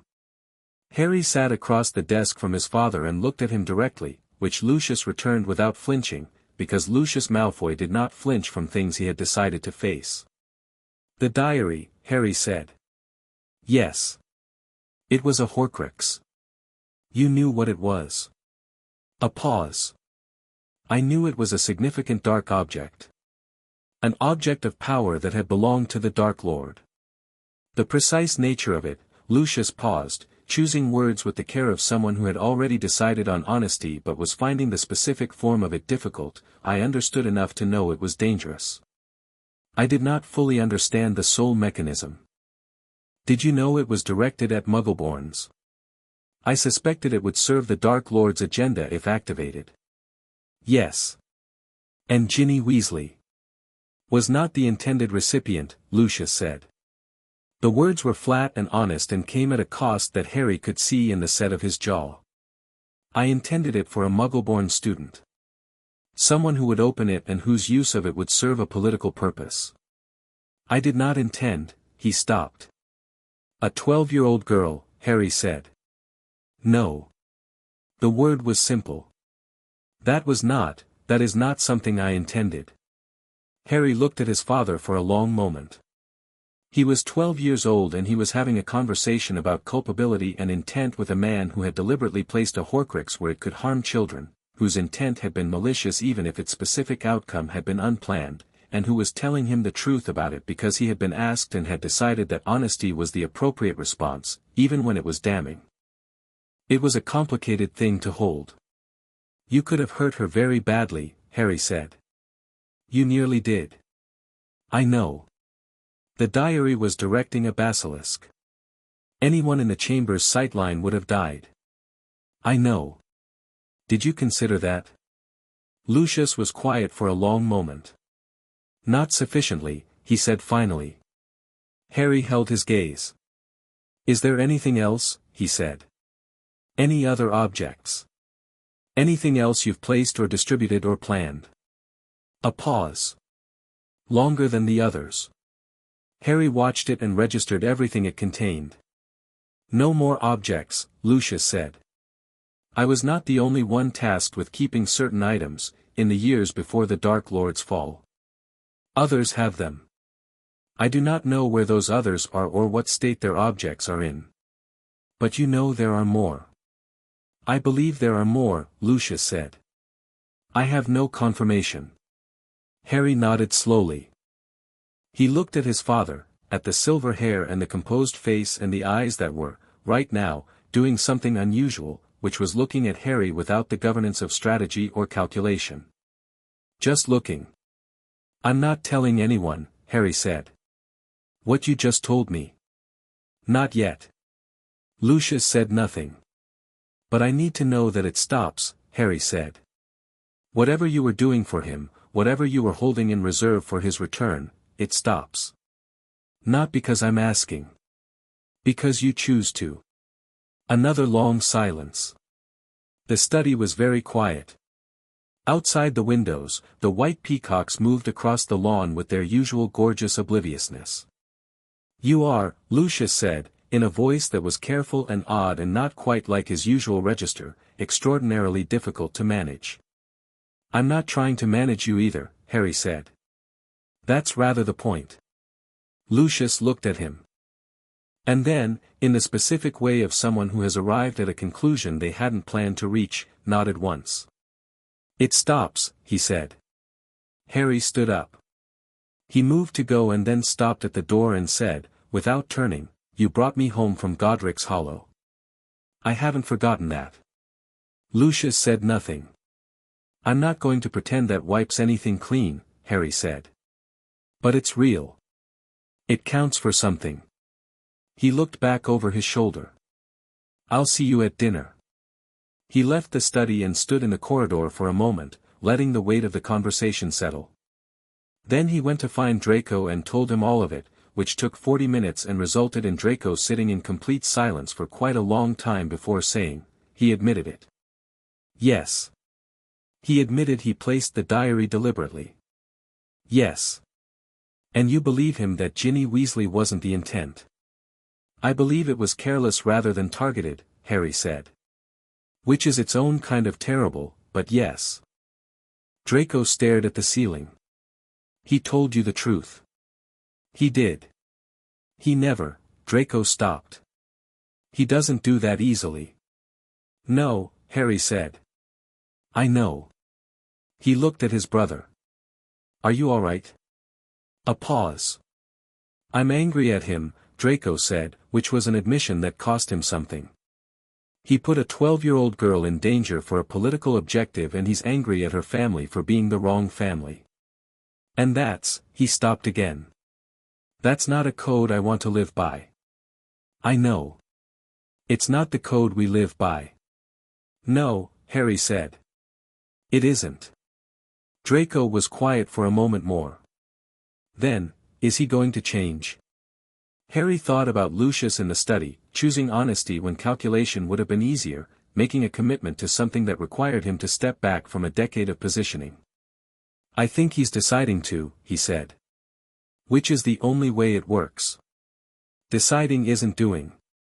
No. But it's where doing starts. Harry paused. I'm going to watch.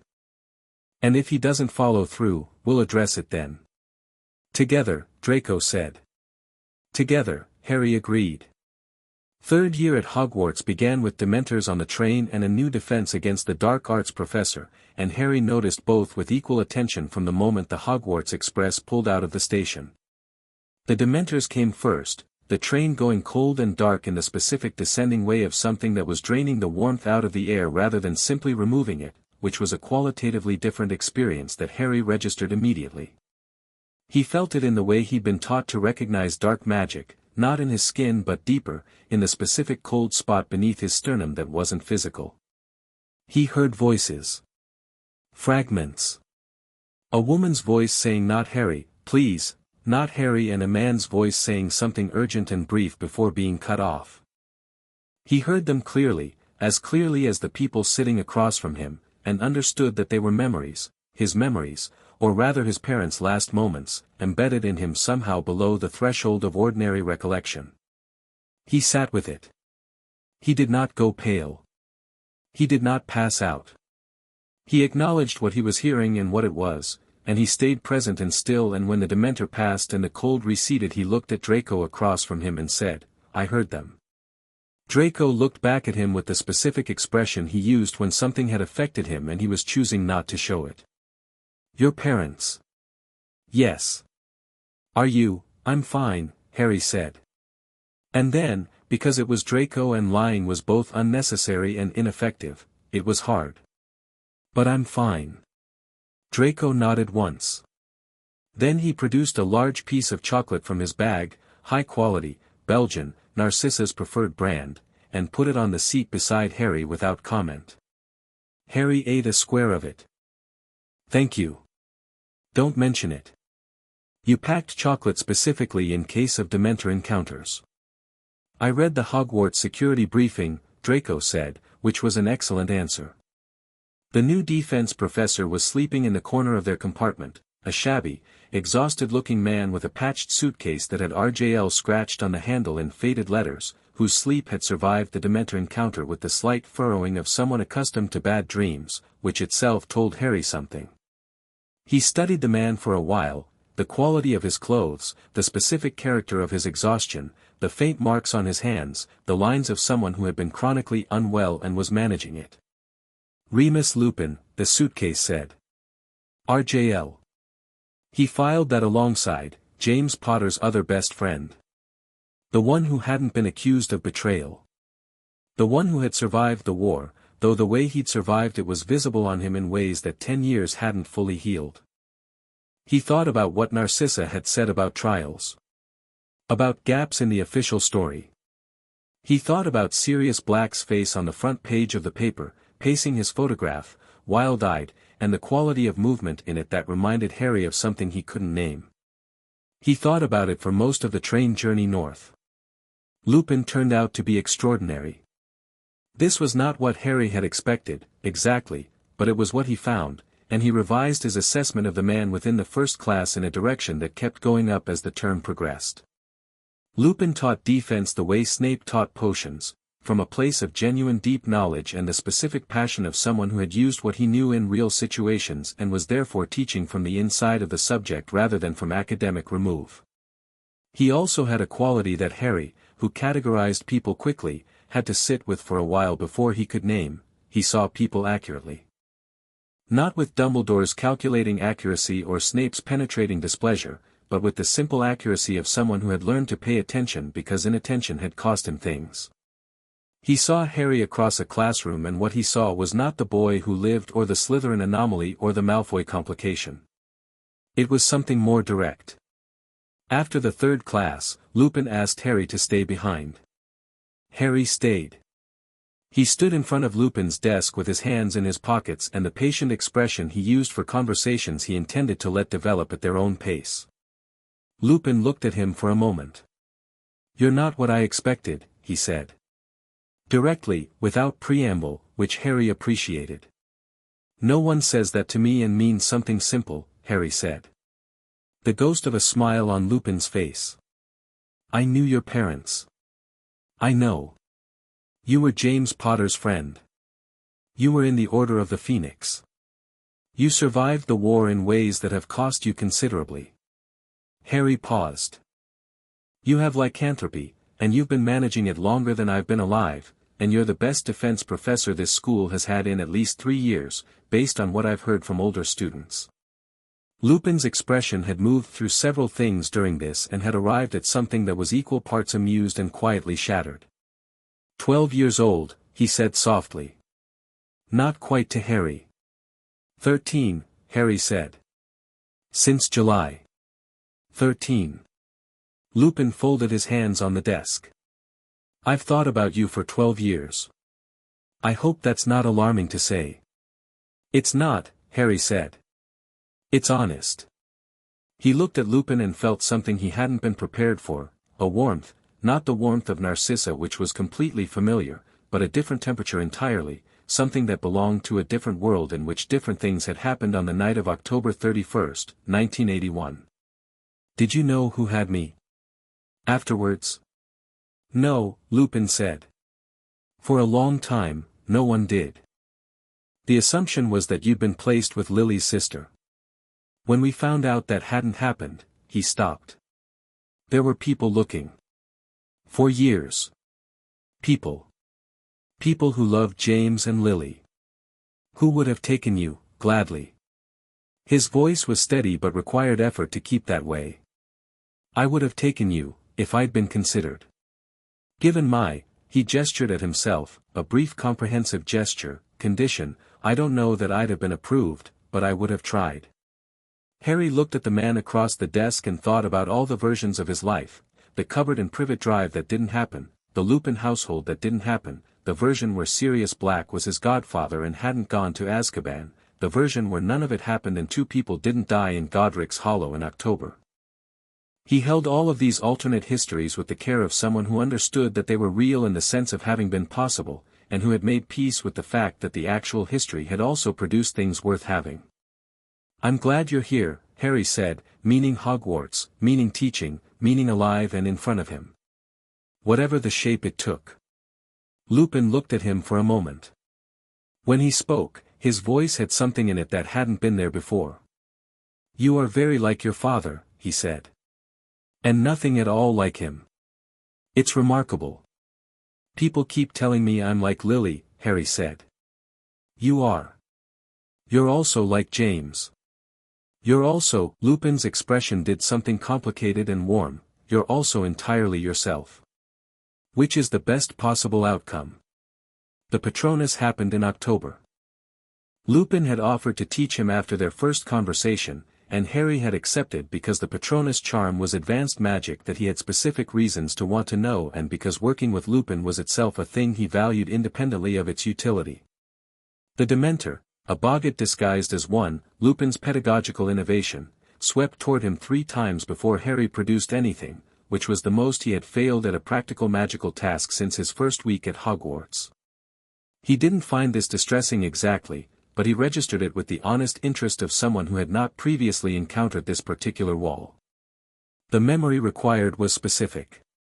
Not just happiness, Lupin had explained that, but something with enough weight and warmth to balance what the Dementor offered, which was the specific gravity of every bad thing you'd ever known or feared. Harry tried his first real Christmas with Narcissa and Draco when he was 4, which had been genuinely wonderful, and produced a thin vapor. He tried Draco saying we'll make sure they learn the difference in Diagon Alley at 9 years old, which was real and warm and produced slightly more vapor. He tried Ron going down on the chessboard without hesitation, choosing to be the piece that got hit so the game could be won, and the vapor thickened. He tried Hermione handing him a bottle in the potions chamber and saying don't take stupid risks and meaning it as genuine care rather than instruction, and the vapor surged. He tried Narcissa's arms at the train station and Draco staying for Christmas and the letter that said I am as always entirely ridiculous about you both, and he tried looking at the mirror of Ariste and turning away from it, which he thought of as the best thing he'd ever done, the choosing of what was real over what was wished for. Expecto Patronum. The stag burst from his wand fully formed and luminous and enormous, filling the room with silver light, and charged the boggart Dementor with the specific beautiful violence of something protecting what it loves. It bounded across the room and passed through the wall and was gone. The room was very quiet. Harry stood with his wand still raised and looked at the space where it had been. A stag, Lupin said, from behind him. His voice was completely level and very careful. Yes, Harry said.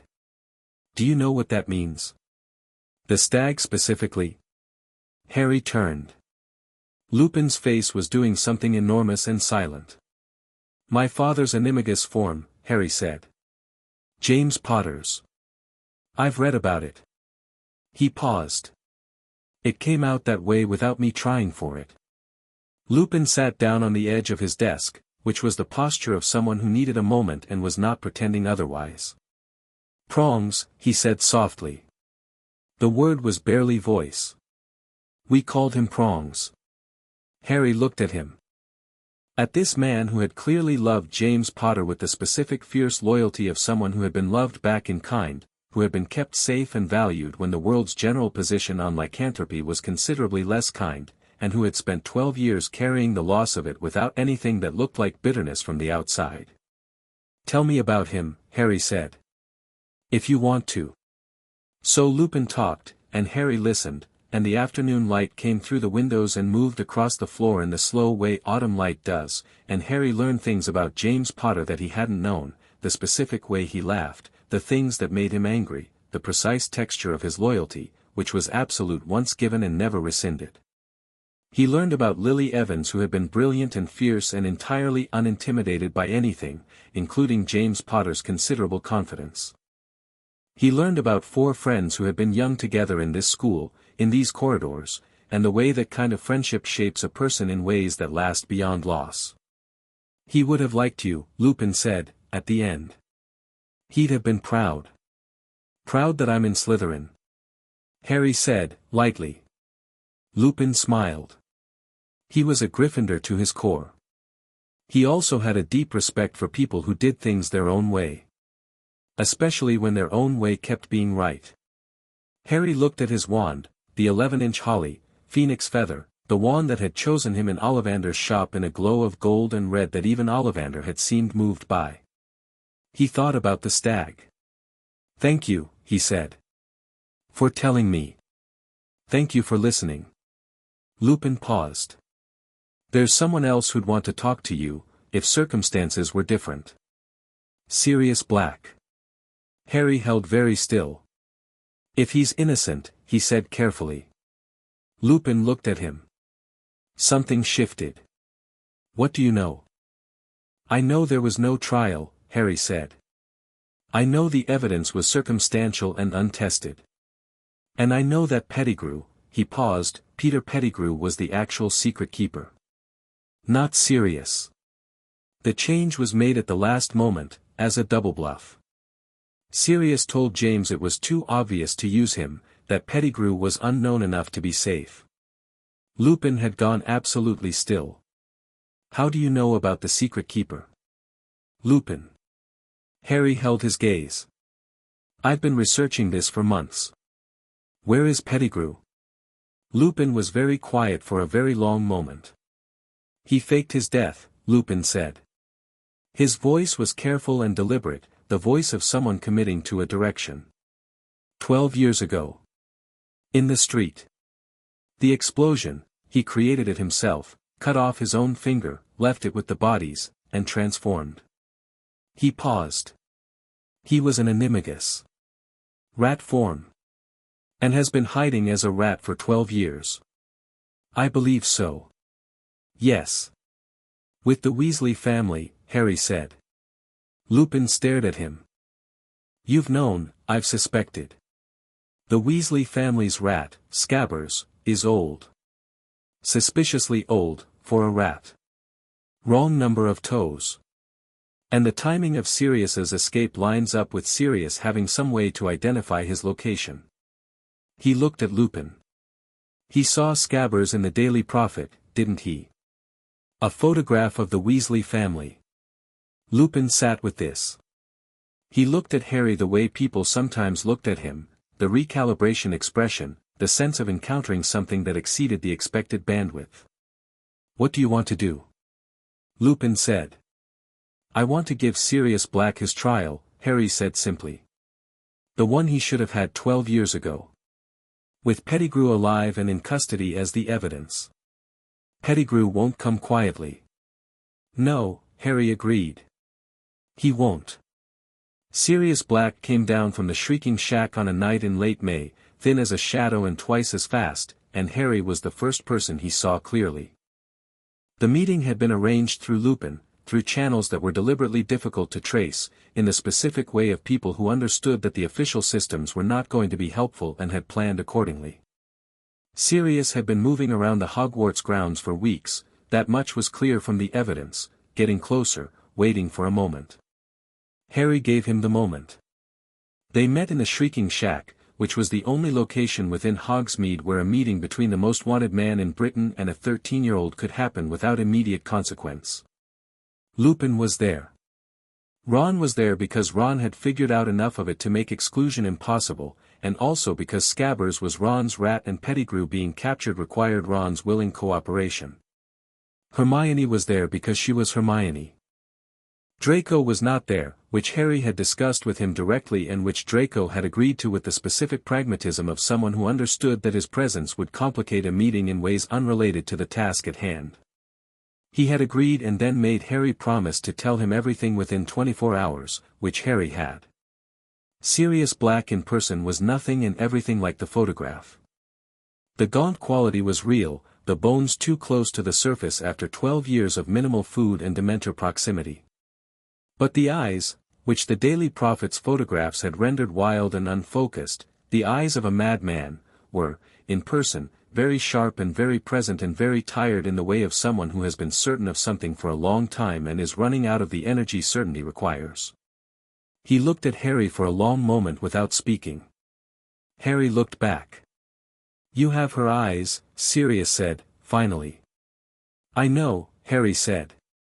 "And his face. His exact face." Something moved through Sirius's expression, something enormous and old and held together by the thinnest possible tissue. "I used to tease him about that face." "I know," Harry said again. He meant it gently. Sirius sat down on the old bed because his legs seemed to have made the decision for him. He put his head in his hands and stayed like that for a moment. Then he came back up and looked at Harry with the eyes that were James's best friend's eyes, that had watched James Potter's son for 12 years through newspaper photographs and the specific slow-burning faith of someone who has nothing else to hold on to. "I didn't betray them," he said. "I know," Harry said. "I know you didn't.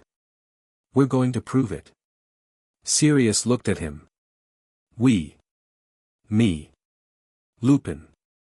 My friends." Harry's gaze was level and clear. "First we need Pettigrew. Can you? He's in rat form." Sirius's voice had changed, became focused, became the voice of someone who had been planning this for a long time. "He'll transform if he feels trapped. He'll try to run." "I know. Ron." Harry looked at Ron, who was holding Scabbers, a very unhappy Scabbers, a Scabbers who had been squirming since they entered the shrieking shack with the agitation of something that knew where it was. Ron held out the rat with the expression of someone who had done a great deal of rapid emotional processing in the last hour and had arrived somewhere he hadn't expected. "Right," he said. "What do I do?" "Hold on to him," Harry said. "When I say." He looked at the rat. He said, in a quiet and even voice, not quite conversational, "Peter Pettigrew. I know what you are. Transforming isn't going to help you, we're prepared for that. What I'm giving you right now is a choice: transform voluntarily and come with us, and be delivered to the ministry intact, or try to run, and face the fact that there are 4 wands in this room and you have none." He paused. "Those are the options." Scabbers went very still. Then, with the specific horrible quality of wrongness that involuntary transformations produce, too much body for too small a space, a reversal that seemed to offend the physics of the room, Peter Pettigrew was sitting on Ron's hands. Ron made a sound and dropped him. Pettigrew scrambled. Harry's wand was up before the scramble became anything, Petrificus totalis, and the man hit the floor rigid. Silence. Hermione let out a breath. Ron looked at his hands, then at the man on the floor, then at Harry with the expression of someone who has just watched something that is going to take a while to fully absorb. "That's him," Sirius said. His voice was quiet and strange with something that had been waiting 12 years to be allowed.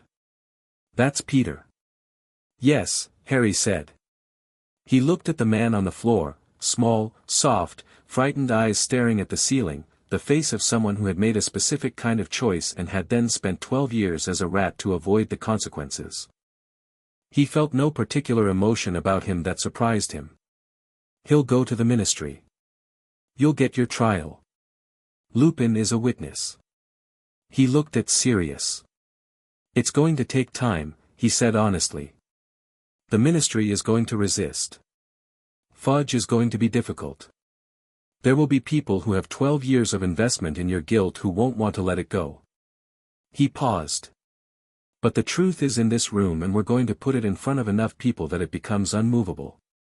Sirius Black looked at him with the full weight of 12 years of loss and certainty in Azkaban, all of it, and Harry held the look without flinching because this man had earned the right to look at him like that, had earned it in the wreckage of a house in Godric's Hollow and the years that followed. James would have, Sirius started. I know, Harry said quietly. He let the silence be what it was for a moment. Then, because he was 13 and because the weight of all these alternate histories was a real weight even for someone who carried it steadily, he's not here. But I am. Sirius put his hand on Harry's shoulder for a moment, one brief contact, and Harry let him. Then, right, Harry said. Let's get him to Dumbledore. The Ministry of Magic did not, in fact, give Sirius Black an immediate and graceful trial. What happened was messier and longer and required considerably more effort than Harry had planned for, which he filed as a lesson in the difference between evidence being sufficient and institutions being willing to act on it. Fudge arrived at Hogwarts within hours of Pettigrew's delivery and spent the better part of 3 hours finding reasons to be skeptical of evidence that was, by any objective standard, comprehensive. Pettigrew alive and in custody, his own confession extracted under Veritaserum, his animagus transformation witnessed by 4 credible individuals and 1 werewolf who was, Fudge made clear, a problematic witness category. Harry sat in on as much of this as Dumbledore allowed, which was more than Fudge was comfortable with, and watched the machinery of institutional denial working. He said nothing in the meetings. He listened and catalogued. After Fudge left, he sat in Dumbledore's office and looked at the headmaster across the desk. He's going to try to sideline it, Harry said. Yes, Dumbledore agreed, without performing optimism. He's afraid of what it means if Sirius was wrongly imprisoned. The implications for the Ministry's handling of the whole post-war period. Yes. So he'll delay until he can find a way to manage the story. Harry looked at Dumbledore steadily. We need to make sure the story is already out before he has the chance. The Prophet, independent witnesses, Pettigrew's confession in documented form before anyone can claim it was coerced. Dumbledore looked at him. You have plans for each of those. I have the beginning of plans, Harry said. I need resources and contacts I don't have yet. He paused. You have them. Dumbledore was quiet for a moment. His expression had the quality Harry had come to recognize, the one between impressed and something more complicated, the one that looked at Harry and saw something that his own plans had not fully accounted for. You want me to help you manage the public narrative of Sirius Black's exoneration. I want you to help me make sure justice happens in spite of the people who benefit from it not happening, Harry said. Which might require some management, yes. A pause. Then Dumbledore smiled, a real one, not the performed benevolence. Something younger and more genuine underneath it. Your mother was very good at institutional navigation, he said. Lily, I mean. Not, I know who you mean, Harry said. Both of them, probably. Yes, Dumbledore said. Both of them. He reached for a piece of parchment. Let me write some letters. Sirius's trial happened in September of Harry's 4th year, months away, still, but the outcome of it was decided in the weeks after Pettigrew's capture, in the specific invisible way that political conclusions are decided before their formal enactment. Pettigrew's Veritaserum confession was witnessed by 6 senior ministry officials, 2 members of the Wisengamot, and Rita Skeeter, whose presence Harry had arranged with the clear-eyed calculation of someone who understood that the press was a tool and that Rita Skeeter, given a genuine story she could break exclusively, would be a more effective advocate for the truth than anyone with a conscience. She was, in fact, magnificent. The front page of the Daily Prophet on June the 17th read, Pettigrew alive, Ministry's greatest miscarriage of justice exposed. The article beneath it was detailed, damning, and entirely accurate, which was not Rita Skeeter's usual mode but which she had committed to with the enthusiasm of someone who had found the story of a decade and intended to own it. Sirius, reading it from the room at Hogwarts he'd been given while the formal process worked itself out, said nothing for a long time. Then he looked at Harry, who was sitting across from him eating a piece of toast with the ease of someone who had worked very hard for a specific outcome and was now able to let it settle. "How did you manage Rita Skeeter?" Sirius said. "I gave her the truth and let her know that someone else would have it in 2 days if she didn't publish today." "Who was the someone else?" "Doesn't matter. The implied competition was sufficient." Sirius stared at him. "You're 13. Almost 14. Harry finished his toast. "How are you feeling?" Sirius ran a hand through his hair, which was cleaner now and longer, the wildness of it settling slightly as the Azkaban years were gradually addressed by things like regular food and sleep. "Like someone opened a door in a room I'd been locked in for 12 years, he said. "Bewildering. Very bright." He looked at Harry. "I want to be a part of your life, if that's possible. I know you have a family. You have people." "I'm not trying to, Sirius," Harry said. He said it the way he'd said it in his head, privately, occasionally, with the specific quality of a name he'd known for years without a face to put it to. "You're already a part of my life. You have been since before I knew who you were." He held Sirius's gaze. "We'll figure out the shape of it." Sirius looked at him. His eyes, which were James Potter's best friend's eyes, which had spent 12 years holding on to something in the dark and had been right to, were very bright. "Okay," he said. Not a small word, under the circumstances. Not easy. The size of it was enormous, actually, if you knew where it had been. "Okay," Harry said. Outside the window, the Hogwarts grounds were gold and green in the late June sun, and the castle rose around them with its usual ancient indifference to the specific weight of human moments, and Harry sat across from his godfather for the first time and felt the shape of something settling, not the alternate life, not the one that hadn't happened, but this one, the actual one, which was complicated and imperfect and entirely real. He thought that was enough. He thought that was, actually, more than enough. On the train home for summer, Draco asked, "What's he like?" "Sharp," Harry said. "Funny. Angry underneath it still, but working on that. He looks like someone who's been underwater for a long time and is learning to breathe again." "Are you going to see him over the summer?" "He's going to need a place to stay while the formal proceedings clear." "I was thinking," Harry looked at his brother. "If Narcissa agrees. And if you're comfortable." Draco stared at him. "You want to bring Sirius Black to Malfoy Manor?" "He's my godfather," Harry said mildly. "And he needs somewhere safe. He hates everything we stand for. He hates what the name has stood for. He doesn't know us." Harry looked at Draco with the steadiness that was, by now, simply how he looked at things. "Do you want him to hate us? Or do you want him to know us?" Draco looked at the ceiling of the train compartment. He was silent for a long moment. "I'll talk to Mother," he said. "She'll say yes," Harry said. "She'll say yes to you. I'll have to make an actual case." "That's fair." Harry looked out the window. "Thank you." "Stop thanking me," Draco said. "It's weird. It's gratitude. It's normal. Not between us." Harry looked at his brother. "Between us," he said, "it's very normal. You just haven't decided to accept it yet." Draco said nothing. He picked up his book. The tips of his ears, Harry noted, were slightly pink. Harry smiled and looked back out the window as the countryside moved past, and thought about the year ahead, and the one after, and all the ways the story was going to go that nobody had predicted because they'd never planned for a Harry Potter who was loved and known and unafraid. He was looking forward to it.